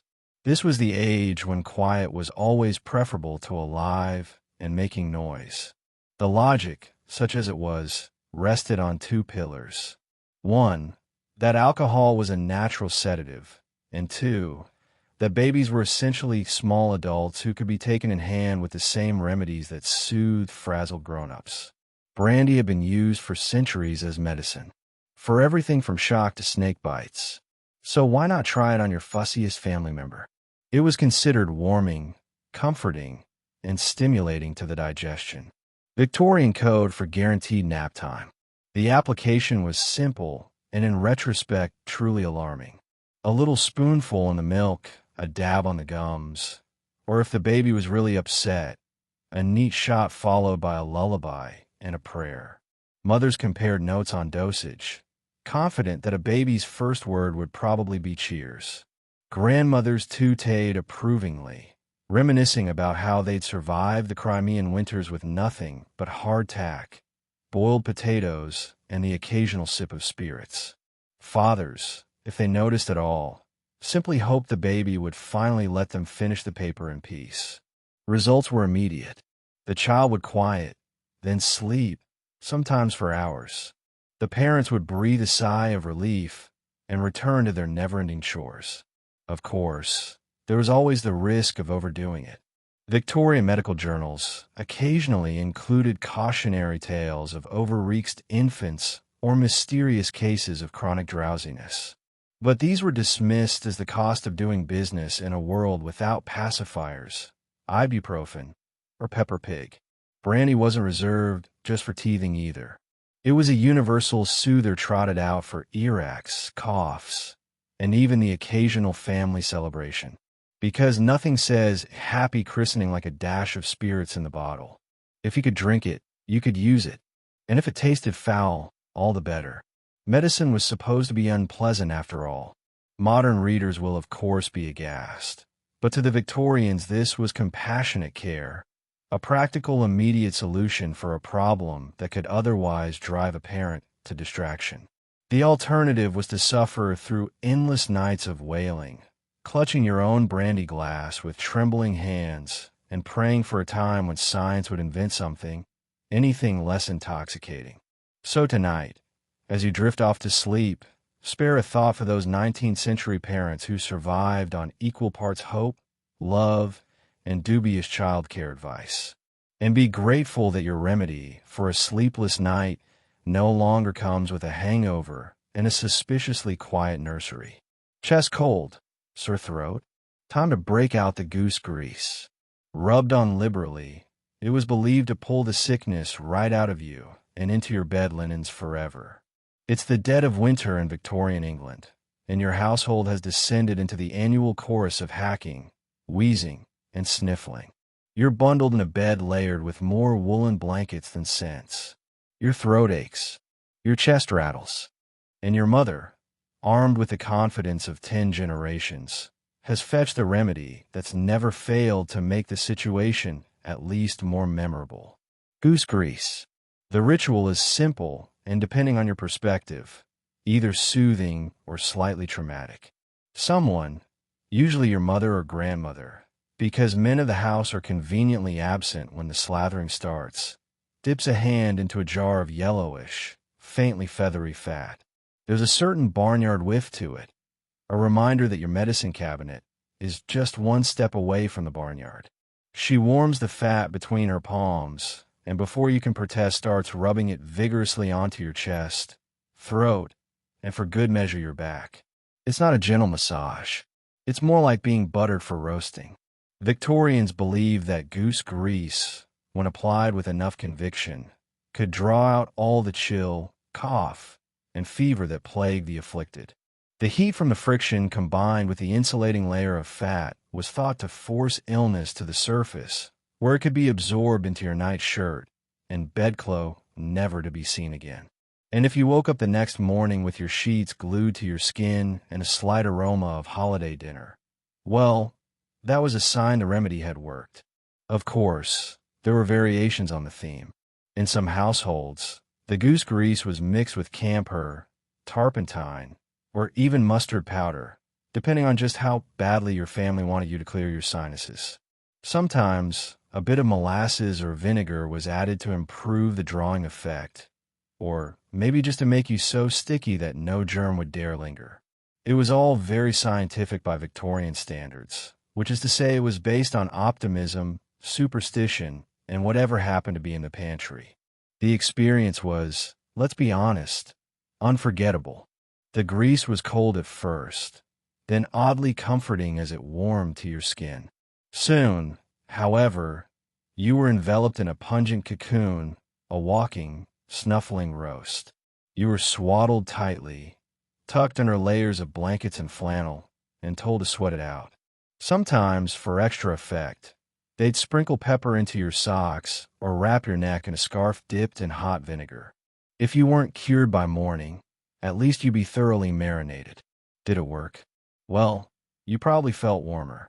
And in a world without central heating, antibiotics, or decongestants, sometimes feeling warm was victory enough. The actual science was shaky. Goose grease doesn't kill viruses, but it does make you rethink your life choices and perhaps distracts you from your cough, if only by introducing an entirely new set of discomforts. As you drifted off to sleep, skin glistening and sheets sticking, you wondered what modern children would make of this. Would they trade their vapor rub for a pot of animal fat and a brisk, slightly judgmental rub-on from Grandma? Probably not. But for Victorians, it was the ultimate comfort. Practical, immediate, and with just enough weirdness to make a lasting family story. So the next time you're reaching for cough syrup, spare a thought for your goose-greased ancestors, those brave souls who faced the sniffles heated, slathered in faith and poultry fat, and went to bed smelling faintly of Christmas dinner and desperation. If that's not resilience, was coughing fit? Swallow a mixture of vinegar and honey. Bonus points for drinking it warm and pretending it isn't just salad dressing for your esophagus. It's another chilly Victorian evening, and your cough has reached a point where your family is considering moving you to the coal shed for a bit of peace. Your throat feels raw. Your chest rattles like a haunted wardrobe. And you're just about to drift off when your mother appears at your bedside with a mug brimming with dubious optimism and the tangy aroma of, yes, vinegar and honey. No one in the house can remember where the recipe came from. Perhaps a grandmother, perhaps a traveling apothecary, perhaps just someone desperate for a night's sleep. But the logic is perfectly Victorian. Honey because it's soothing and vaguely medicinal, and vinegar because of the disinfectant, and also because it's cheap. If your parents could have distilled hope itself and mixed it with pantry staples, they would have. Instead, you get salad dressing for the soul. The preparation is an act of faith and economy. A spoonful of honey, runny if you're lucky, suspiciously grainy if you're not, is dropped into a mug. Over this, a healthy splash of vinegar, apple cider if the household is feeling fancy, malt if it's a lean year, is poured. The whole mixture is then topped up with hot water and stirred with a spoon that's been through more medical crises than your family physician. Sometimes for extra healing power, a slice of lemon or a dash of pepper is added just to ensure the experience is as unforgettable as possible. The first sip is a full-body event. There's the immediate searing tang of vinegar followed by the sticky sweetness of honey and a warmth that slides down your throat and settles somewhere between comfort and culinary confusion. The hope is that the honey will soothe and coat, while the vinegar will burn away whatever's lodged in your pipes. The reality is more complicated. You cough, you sputter, you briefly consider running away to join a circus where no one ever drinks hot vinegar. Victorians, however, were convinced of its power. Vinegar and honey was the poor man's penicillin, a catch-all cure for everything from the common cold to moral weakness. If you had a cough, you drank it. If you were unlucky enough to be poor, you drank even more. Doctors wrote approving letters to medical journals about the restorative effect of honeyed acetic solutions. Grandmothers recited tales of children, pale as ghosts, returned to rosy-shaked health by this simple potion. But it wasn't just for coughs. The same mixture was recommended for sore throats, sluggish digestion, and even as a skin wash for troublesome eruptions. In the absence of modern pharmaceuticals, vinegar and honey was the versatile friend of the Prost and Edie of T5 hard-pressed and the hard-up. For some, it was even a bedtime drink. A Victorian nightcap for those who couldn't afford brandy or didn't fancy falling asleep with their chest slathered in goose grease. Children were the least convinced.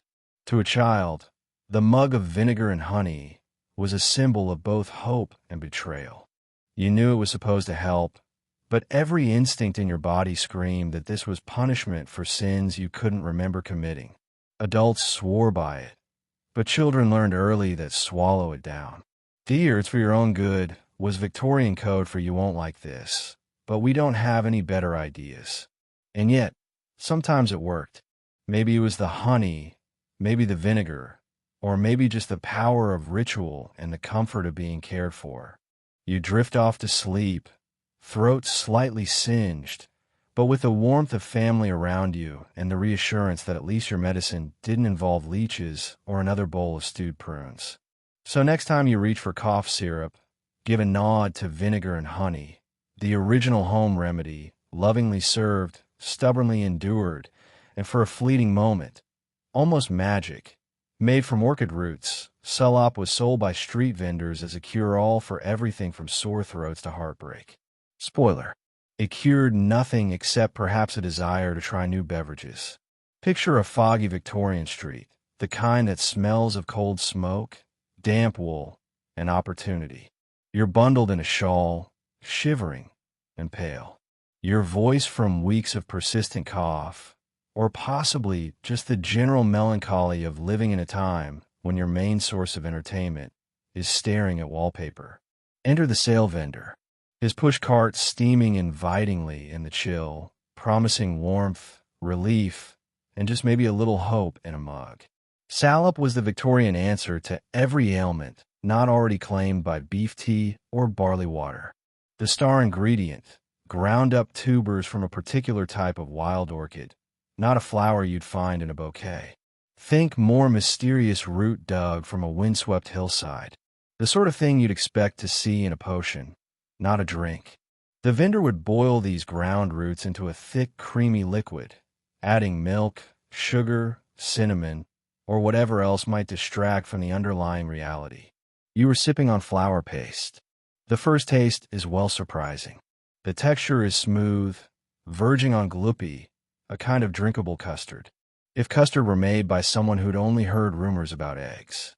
The flavor, mildly floral, gently sweet, with a faint hint of the earth it once grew in. It's not unpleasant, but it's not exactly inspiring either. You sip cautiously, unsure if you're about to be cured or simply distracted. In the best-case scenario, it's warm, filling, and oddly comforting. In the worst-case scenario, you're out a penny and still coughing. Victorian medical logic was equal parts creativity and desperation.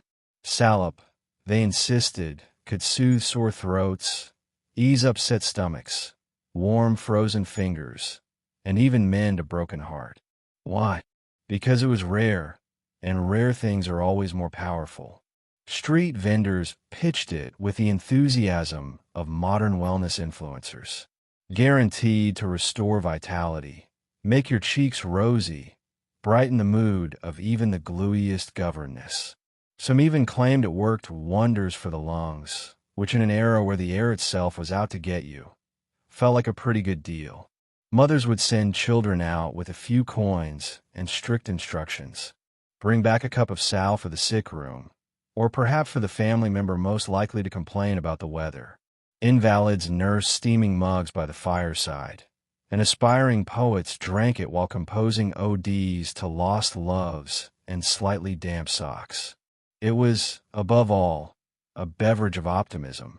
If it didn't heal, at least it distracted. And in the 19th century, distraction counted for a lot. The reality, of course, was that salep did absolutely nothing, except perhaps hydrate you and offer a pleasant, starchy warmth on a cold morning. But for many Victorians that was enough. The act of sipping a hot, unfamiliar drink was medicinal in its own right, a ritual of care, hope, and brief escape from the usual parade of questionable treatments. And let's be honest, compared to cod liver oil or a brisk rub down with goose grease, it was practically a spa day. Salep became so popular that some worried about the extinction of the very orchids used to make it, a rare instance of Victorian health trends threatening actual biodiversity. But the demand endured, and so did the belief that a strange new beverage served warm from a street cart could fix what ailed you. So next time you pass by a trendy coffee shop with a mysterious root latte on the menu, remember the Victorians and their beloved sale. It may not have cured anything, but for a moment it made the world seem a little cozier. And sometimes that's all the medicine you really need. Bitten, poisoned, or just generally unwell. Take a spoonful of trial. A thick dark syrup Victorian swore could cure anything except maybe your distaste for trial. It's another gloomy day on the cobblestones. The fire is low, the rain is high, and you're feeling out of sorts. Maybe it's a headache. Maybe you stubbed your toe. Maybe you were just bitten by something with more legs than you'd like to count. Victorian logic dictates there's no need for panic. Just reach for the trial tin. If it's not nailed down or reserved for Sunday's baking, someone will soon be waving it under your nose. Tea is the dark, sticky byproduct of sugar refining, a sort of primordial syrup that clings to the spoon with a gravity that's almost emotional. It's as sweet as it is intimidating, with an aroma somewhere between burnt caramel and old molasses. To the Victorians, this was a miracle in a jar as essential as fresh air and as omnipresent as unsolicited advice. Let's be honest, the actual taste is a commitment.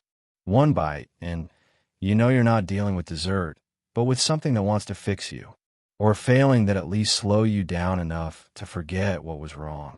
It's thick, gloopy, and lingers on your tongue like a slightly resentful memory. A single spoonful, they claimed, could draw out poison, neutralize venoms, or revive the constitution.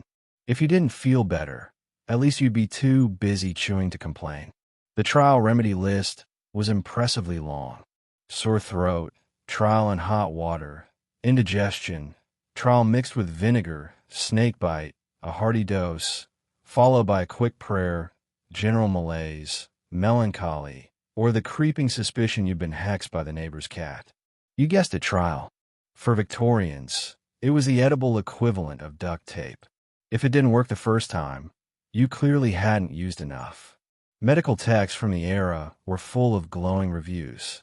Trial was said to draw out toxins, fortify the blood, and counteract the effects of pestilence, which is an impressively broad claim for something that started life as factory residue.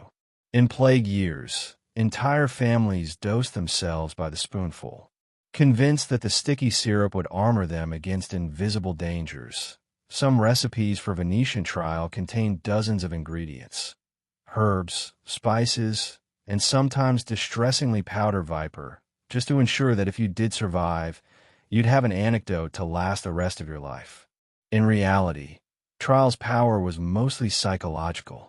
There's a strange comfort in being given something thick, sweet, and deeply traditional when you're unwell, especially when the alternative is a cold compress or worse, cod liver oil. Flea required faith, and faith is what the Victorians had in abundance. Parents handed out trial for tantrums. Teachers kept it in classrooms for fainting spells, and doctors prescribed it for complaints that ranged from a touch of the vapors to too much dancing at the assembly. Children, of course, had mixed feelings. Some loved it, eyes wide as their spoon clinked against the glass.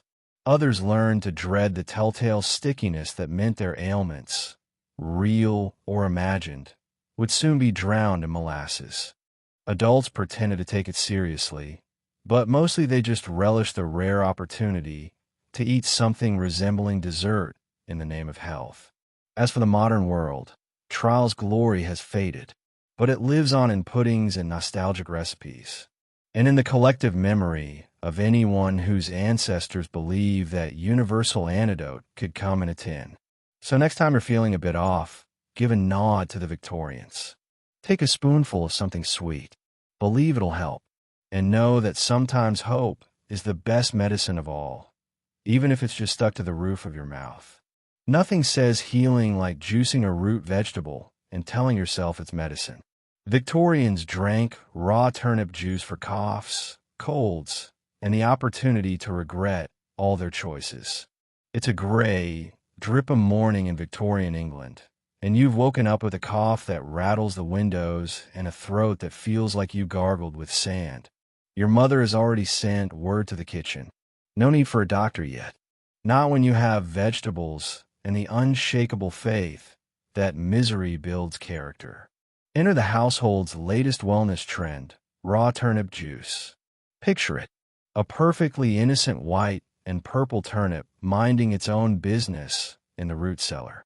Suddenly, it's yanked out, scrubbed, and instead of joining the roast is sliced, grated, and wrung out with the kind of determination usually reserved for making cheese or breaking spirits. The resulting juice is pale, watery, and faintly sulfurous with an aroma that wafts through the kitchen and makes the cat reconsider all its life choices. No effort is made to improve the flavor. This isn't a modern juice bar, and there's no kale, apple, or ginger to dress things up. If you're lucky, there's a spoonful of honey or a dash of lemon to help the medicine go down. More often, though, it's just pure, undiluted turnip essence delivered in a chipped teacup and accompanied by the kind of encouragement that sounds suspiciously like a threat. Down the hatch, dear, and you'll feel better in no time. The first sip is legendary, cold, sharp, with a bitterness that clings to your tongue and a faint aftertaste of dirt. It's the kind of drink that makes you reevaluate how badly you want to recover. You're told it draws out the sickness, soothes the lungs, and purifies the blood. In reality, it mostly purifies your willingness to complain. Because the fastest way to stop being sick in a Victoria household is to stop being sick in front of whoever's holding the turnip juicer. The science, as you might expect, was optimistic at best. Turnips do contain vitamins and minerals, but their power as a curative is mostly limited to making sure you don't fake a cough twice. Still, doctors never wants to let a good placebo go to waste. Recommended turnip juice for everything from the common cold to persistent chest complaints. For especially stubborn cases, you might be told to gargle with it. A fate so grim you begin to appreciate stewed prunes by comparison. Children learned early to dread the telltale sound of a turnip being grated in the kitchen. It meant someone was ill, or at least pretending to be, and that soon everyone would be expected to take their medicine as a preventative. Siblings watched each other with the suspicion of prisoners sharing a cell. Did you finish yours? No, but I hid it behind the coal scuttle. Genius. Pass the bread. Yet for all its horror, raw turnip juice was an act of care. Mothers believed in its healing power. Grandmothers insisted it was the secret to their longevity. And even fathers took the occasional swig, if only to demonstrate stoic masculinity. There was a strange, shared camaraderie in suffering through it together, a bonding ritual in a world with few comforts and even fewer cures. And who knows, maybe the ritual did do some good. Maybe it was the vitamin C, maybe the placebo, maybe just the warm glow of surviving another cup of liquid suffering. By the end of your convalescence, you'd either be cured or forever immune to root vegetables in all forms. So next time you reach for an orange juice or a cozy cup of tea, give a silent nod to your ancestors, those resilient souls who faced every cold with courage, community, and the certain knowledge that healing sometimes comes disguised as a root, a grater, and the taste of pure regret. Post-surgery, ill child, your doctor prescribes rice water, basically boiled rice juice. Nutritious, allegedly, and only marginally more exciting than watching wallpaper dry. It's been a rough few days in your Victorian household. Someone's just come home from the doctor, bandaged and pale, or perhaps the littlest member of the family has succumbed to a mysterious fever, one of those endless Victorian childhood illnesses that seem to come standard with the furniture. The entire house is on alert. Meals are suspended, and suddenly all culinary ambition is replaced by a single haunting instruction from the doctor. Rice water thrice daily. The preparation is more ritual than recipe. Rice, preferably the plainest, cheapest kind, gets washed, boiled in water, and then strained with the kind of patience only available to people who haven't yet invented television. What you're left with is a cloudy, lukewarm liquid hovering somewhere between almost soup and culinary afterthought. The grains are set aside. Those are far too ambitious for an invalid. Instead, it's the milky runoff that fills your mug. Rice water, the beverage of the barely living. To the Victorians, rice water was the pinnacle of medical cuisine. Easy to digest, gentle on the stomach, and free from the dangers of flavor, texture, or excitement. Doctors praised its soothing properties. Mothers swore by its effectiveness, and children regarded it with the dread usually reserved for cod liver oil or impromptu math lessons. If you were especially unlucky, your rice water might be served cold. The taste and texture now joined by the ghostly chill of forgotten leftovers. The logic, as always, was both simple and slightly suspect. Food for the recovering was supposed to do as little as possible. Rest the stomach, support the constitution, and above all, not cause a fuss. Rice water checked every box. It could be sipped by the spoonful, poured over a lump of bread, or if your spirits flagged, spiked with a whisper of sugar, which everyone pretended was for medicinal purposes. And not just to mask the flavor of disappointment. The experience. Imagine drinking a cup of hope diluted with a gallon of resignation. The taste is faintly starchy with a texture that hovers between barely there. And should I chew this? It's the color of bath water left over from washing a sack of potatoes, and just as inspiring. Every sip is a gentle reminder that you are in fact still alive. And that's probably enough for now. Rice water became the universal prescription for everything from post-surgical recovery to childhood diarrhea. If you were too sick to eat, you got rice water. If you were recovering from stomach bug, you got more rice water. If you simply looked sad at breakfast, someone was already boiling the kettle. In the grand tradition of Victorian medicine, the worse you felt, the more rice water you were served until you began to suspect that your recovery was being measured not by your pulse, but by your willingness to drink another mug of starchy cloud. Some families try to dress it up, adding a twist of lemon, a pinch of cinnamon, or a careful swirl of honey. But most stuck to tradition. Plain is best, the doctor insisted, as though flavor itself might interfere with the healing process. Meanwhile, the patient dreamed of stews, cakes, or anything with an actual personality. Of course, there was a kind of comfort in the ritual. Rice water was gentle, undemanding, and accompanied by the reassuring clatter of spoons and the quiet presence of family. You sipped, you napped, you waited for real food to return, and when at last your appetite returned, and you were offered something solid, you knew you'd survived not just your illness, but the cure as well.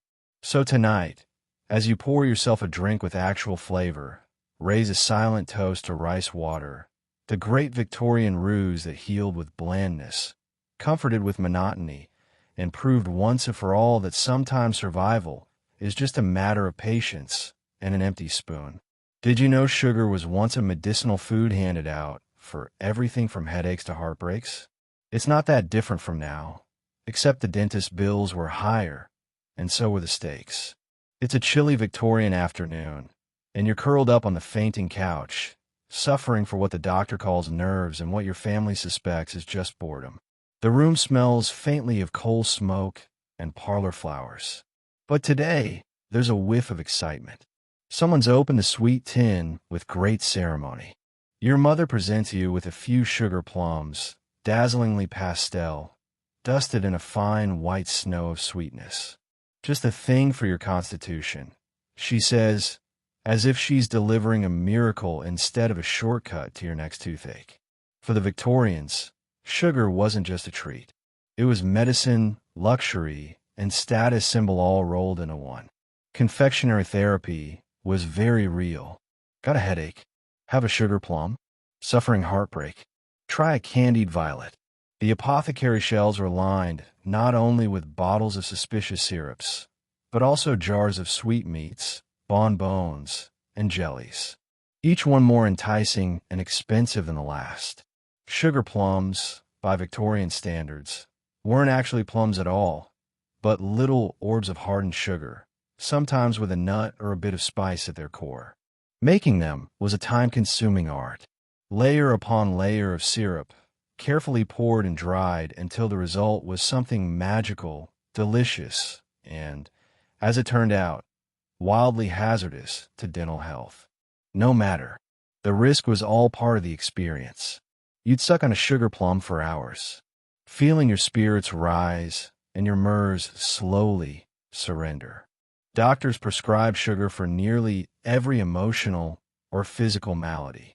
It was considered soothing to the nerves, invigorating to the spirits, and for children, a guaranteed distraction from whatever actual medicine you were supposed to be taking. Even heartbreak, often diagnosed as melancholia or hysteria, was met with a recommendation to take more sweets, preferably with tea, and a supportive audience. The message was clear. If life hurts, eat sugar and hope for the best. Of course, there was a darker side. Sugar was expensive, and being offered a candied fruit or a lure bond was a sign of both love and wealth. The poor made do with sugar syrup on bread, while the wealthy indulged in elaborate desserts shaped like swans, castles, or even for the truly fortunate, actual fruit. Every bite was a tiny celebration of survival, a brief moment of sweetness in a world that ran mostly on salt, starch, and stern advice. But there was a price for all this confectionery comfort. Victorian dentists were a grim, necessary evil, lurking in chilly back rooms with tools that looked better suited to carpentry than medicine. Cavities were common, and a sore tooth could quickly spiral into a family crisis, followed ironically by a recommendation to suck on a licorice stick to take the edge off. You learned to savor your sugar plums while you could, knowing that the bill and the pain would come due. Despite the risks, Sugar held a place of honor in the Victorian sick room and social scene. It brightened the dullest day, soothed the sourest mood, and for a brief shining moment made you forget your worries until your next trip to the dentist or your next fit of melancholy. So tonight, if you find comfort in a late-night sweet, know you're in good company. The Victorians understood the power of sugar, both to heal and to harm. In the end, maybe that's all any medicine really is. A moment of sweetness, a little risk, and the hope that tomorrow will be just a bit brighter, and that your dentist never finds out, worried about catching the next plague, or just tired of looking pale in the gaslight. Victorians believed a squeeze of lemon juice with a dash of cayenne could purify the blood and boost immunity. You might feel the burn, but at least you can pretend your suffering is medicinal. It's a brisk morning in Victorian England, and the world outside your window is a study in gray. Gray fog, gray streets, gray faces. The city is full of coughs, sneezes, and people reading alarming articles about blood impurity in the newspaper. Your mother, always vigilant for the next health fad, is squeezing lemons with the determination of someone who knows citrus is expensive and status-enhancing. In the kitchen, a little bowl of fiery red cayenne pepper sits ominously on the table. Together, these ingredients are about to become your new health regimen, whether you like it or not. The prescription comes straight from your family's collection of home remedy books, sandwiched between instructions for goose grease rubs and walking briskly in circles, a squeeze of lemon, a generous sprinkle of cayenne, and a splash of hot water. Sometimes honey is added if your mother is feeling kind or if your last report card wasn't too disappointing. The mixture is poured into a delicate teacup and brought to your bedside, steaming and suspiciously bright in a world built on shades of beige. You stare at the potion, aware that its cheerful yellow glow and peppery flecks make it look far more exciting than it tastes. The first sip is a shock. Tart, electric nose, tingling with a slow, creeping burn that works its way from your lips to the back of your throat. Your eyes water. Your tongue protests. It's working. Your mother beams. You can feel it purifying your blood. You are more convinced it's just purifying your will to live. Victorian logic was beautifully optimistic. If it hurts, it must be helping. Lemon juice brought the exotic promise of distant lands. The threat of scurvy banished with every mouth-puckering swallow. Cayenne pepper, meanwhile, was considered nature's little fire starter. It was said to stimulate the system, drive out impurities, and guard against chills. The more you coughed, sneezed, or broke out in a cold sweat, the more certain everyone was that you'd soon be the healthiest person on the block. Doctors sometimes prescribed this concoction for everything from faintness to general debility. A catch-all diagnosis that covered everything from actual illness to the existential dread of winter. Housewives swore by it, promising it could brighten the complexion and liven the spirits.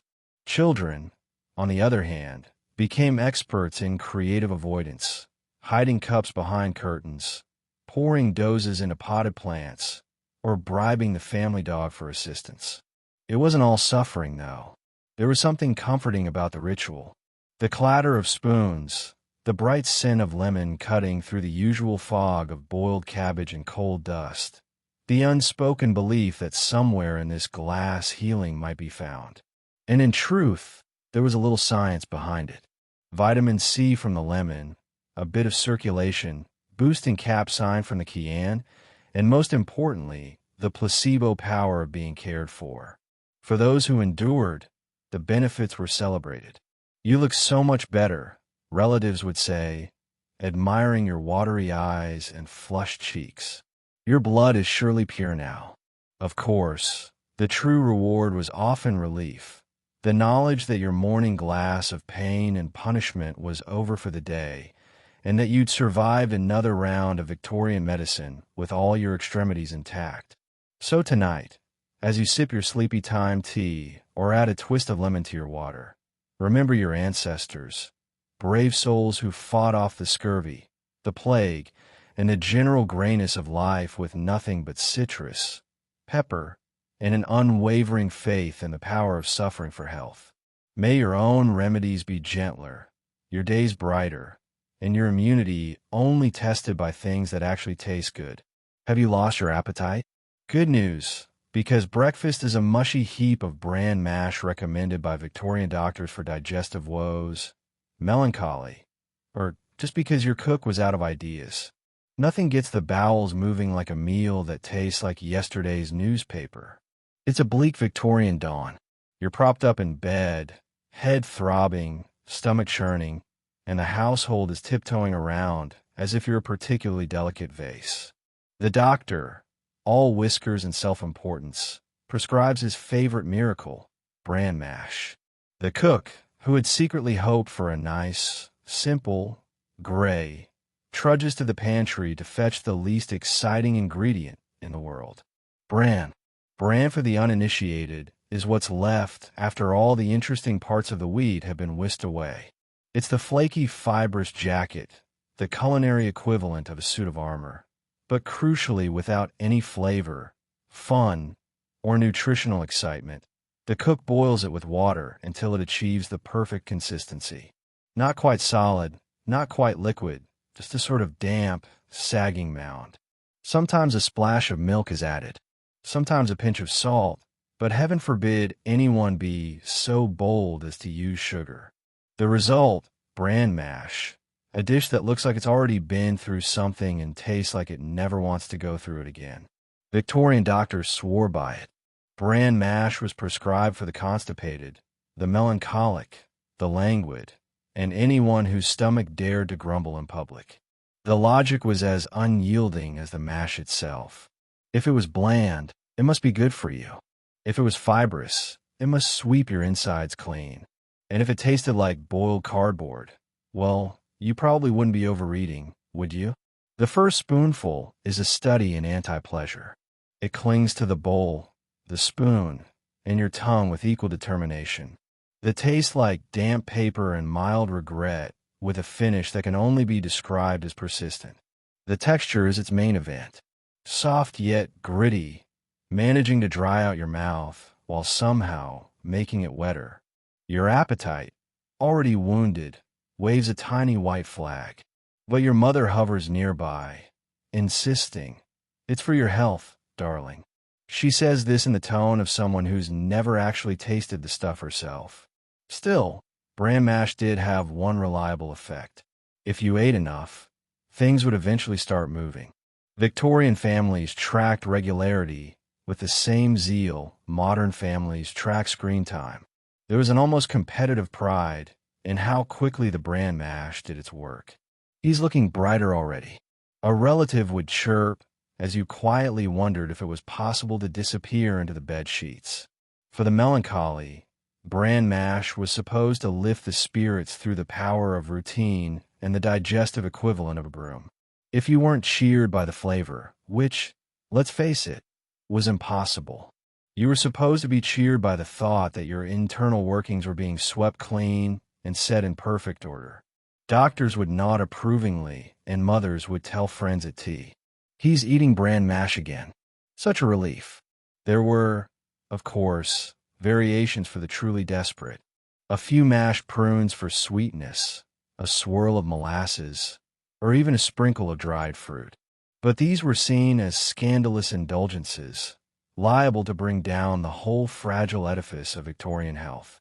So tonight, as you reach for a modern breakfast with taste, texture, and hope, spare a thought for your ancestors, bravely spooning down bowls of mush in pursuit of wellness, regularity, and the faint hope of something tastier tomorrow. Because in the end, nothing says getting better like a meal. You'd only eat if you were really, really sick. Forget the pharmacist. Just raid the garden. Dandelion wine was sipped as a tonic for liver complaints and general malaise. Sweet, floral, and slightly questionable. It was the kind of home remedy that started as medicine and ended as a garden party with regrets. It's early spring in Victorian England. The city is still waking from winter, and the countryside has erupted in a riot of yellow dandelions. Those cheerful weeds that refuse to die, no matter how hard your neighbors try. For most, dandelions are a nuisance. But for your household, they're a miracle crop, a wild-growing pharmacy, just waiting to be picked, brewed, and poured. The logic is simple, in that uniquely Victorian way. If nature puts something right under your nose, it must be there for a reason. So out you go, basket in hand, to gather the freshest dandelion heads before the bees beat you to them. This is a family affair. Children picking, parents sorting, and at least one neighbor peering suspiciously over the fence, wondering if this is just eccentricity or the start of a cult. Back in the kitchen, the adventure begins. Dandelion heads are soaked, sugar is measured, lemons are sliced, and everything is dumped into a great crock with enough boiling water to scald your hopes and dreams. There's an air of scientific excitement as yeast is stirred in. Just a pinch, not too much, warns your grandmother, who still remembers the year the living room carpet was lost to an overzealous batch. Then the crock. It is covered, left to work its mysterious magic in the pantry while you all pray it doesn't explode. The wait is long and full of anticipation. You sneak peeks, sniff the air for signs of sweetness, and listen for the faintest fizzing sound. A few weeks later, the wine is strained, bottled, and lined up on the shelf like a row of liquid gold. It's officially ready for any health crisis, or more likely the next family gathering where someone wants to feel restored. When the time comes, a glass of dandelion wine is poured with great solemnity. The color is beautiful sunshine in a glass. The smell is floral, grassy, and just the tiniest bit earthy. The first sip is surprisingly pleasant, sweet, light, with a taste that hints at fields in bloom and the vague promise of adventure. It's delicious until the aftertaste hits, and you remember you're essentially drinking weed juice with a side of yeast. Still, to Victorians, this was nothing short of a miracle. Dandelion wine was said to cleanse the liver, clear the blood, and chase away the blues. Feeling listless, dandelion wine. Overindulged at supper, dandelion wine. Slightly bored of the company, another round of dandelion wine, and suddenly everyone's a poet, a philosopher, or an amateur botanist with grand theories about the healing powers of weeds. The line between medicine and party beverage quickly blurs. What starts as a tonic for malaise ends as a full-blown social event. The more you drink, the better you feel until you don't. The next morning with a head full of regret and a liver perhaps more taxed than cleansed, you reconsider the wisdom of home remedies, but only briefly. By afternoon, someone's bound to mention the virtues of another glass just to steady the nerves. For all its questionable benefits, dandelion wine is a testament to Victorian resourcefulness. And let's be honest, optimism. When life gives you weeds, make wine. And if the medicine doesn't work, at least you'll have a good story and a garden full of empty stems. So tonight, as you drift off, raise an imaginary glass of dandelion wine to those who believe that a little sweetness, a little sunshine, and a pinch of hope could cure whatever ails you, even if it started as a weed and ended with a headache. Bad cough? Don't worry. Victorian wisdom has you covered. Just slap some raw onion between two hunks of stale bread and call it medicine. The only thing more potent than the health benefits is the breath you'll carry for days. It's lunchtime in a Victorian home, and the kitchen is a battleground of competing aromas: coal smoke, cabbage, and now a sharp, eye-watering burst of onion. You're hunched at the table, wrapped in 3 shawls, and coughing like you've been mining for a decade. The family physician has come and gone, recommending fresh air, prayer, and a diet as natural as possible. Naturally, your mother interprets this as a sign to make her specialty, the raw onion sandwich. The recipe is elegantly simple, and depending on your attitude toward onions, either inspired or mildly criminal. Take 1 sturdy loaf of yesterday's bread. The older the better, apparently.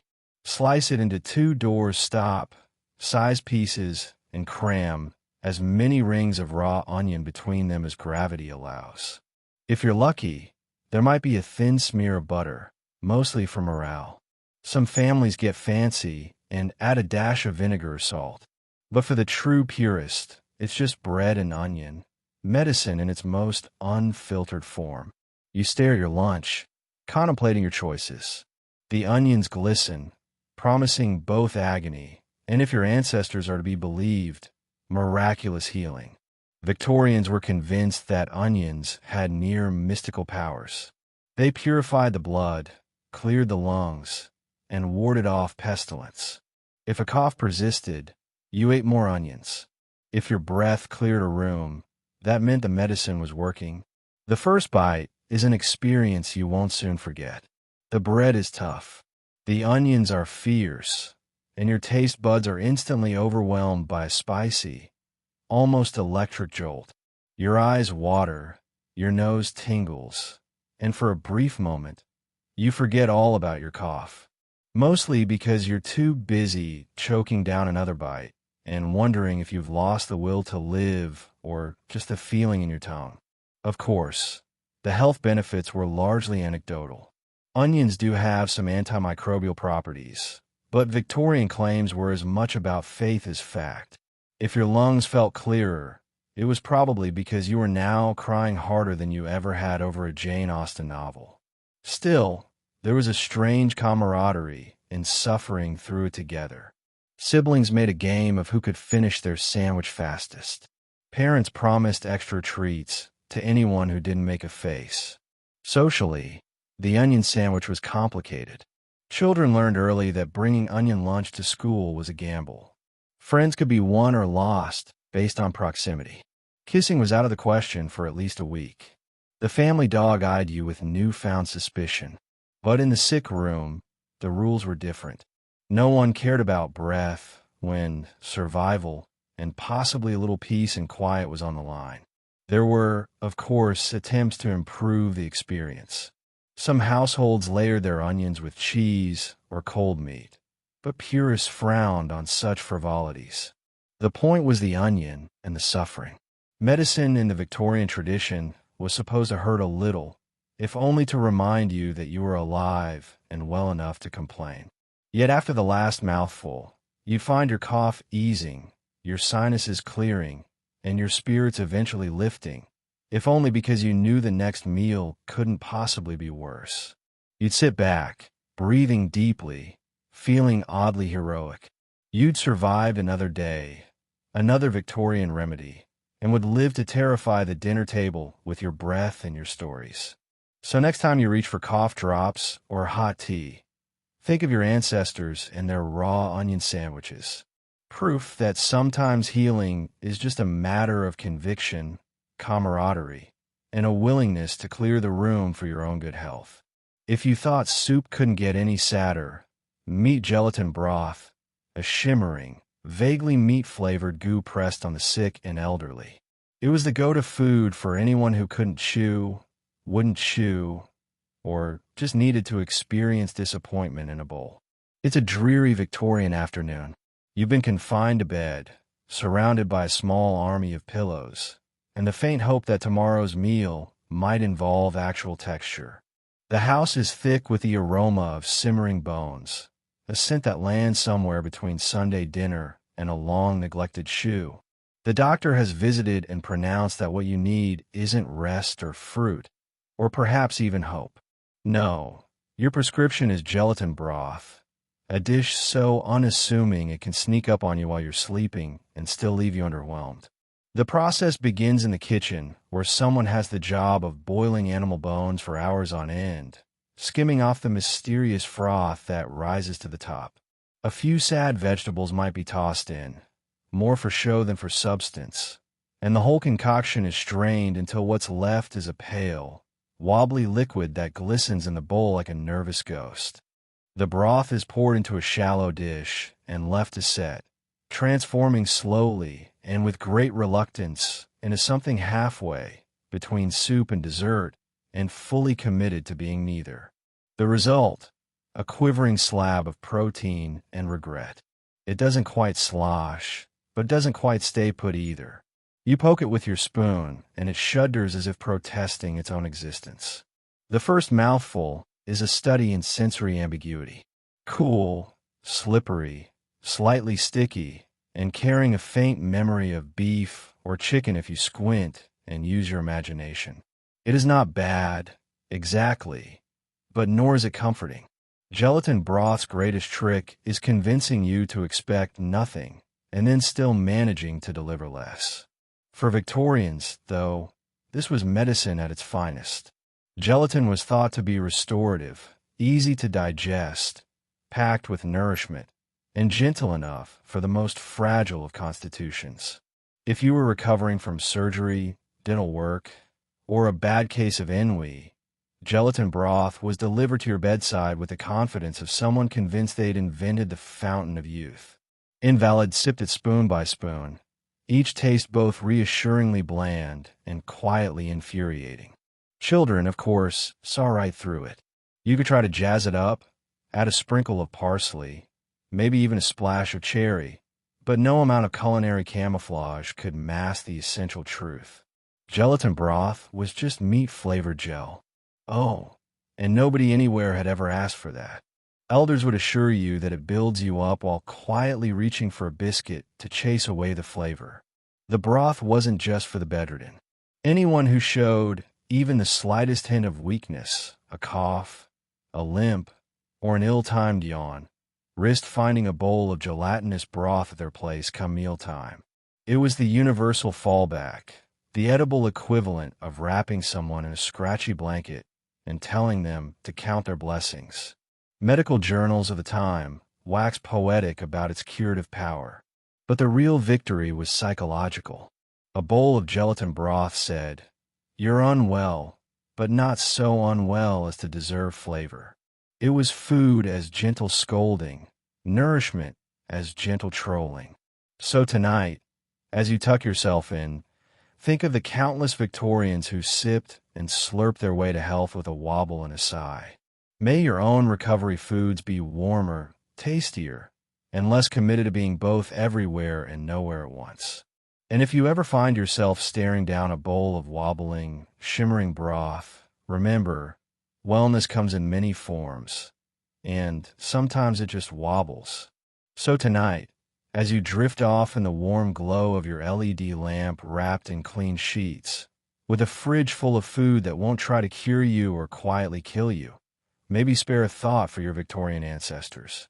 The ones who faced every ache, sniffle, or bout of mysterious malaise armed with nothing but beef tea, cod liver oil, and the eternal optimism that a new pudding might be the answer to tuberculosis. It's hard not to respect their stubborn hope, their willingness to try anything, however slimy, bitter, or suspiciously alcoholic, just to feel a little better. They didn't have ibuprofen, flu shots, or even much in the way of accurate medical advice. But they had cupboards stuffed with arrowroot biscuits, bedrooms that smelled like goose grease, and a family doctor who believed a glass of warm brandy could solve absolutely everything. In the face of suffering, they just doubled down on the desserts. Sure, it was a little misguided. Sometimes it was a lot misguided. But there's something beautifully human about the whole endeavor. The endless faith that wellness could be boiled, baked or poured into a glass, and served before bedtime. So as you sink into your mattress free of prunes, plasters and mandatory, so it pudding, take a moment to thank the universe for modern medicine, clean water, and a world where prescribed sugar plums are just a holiday treat, not a health strategy. Because history may be baffling, gross, and frequently hilarious, but it's also proof that people will always try, hope, and yes, eat their way out of a crisis, even if it means washing down a raw egg flip with a toast water chaser. Rest easy knowing you don't have to. Good night.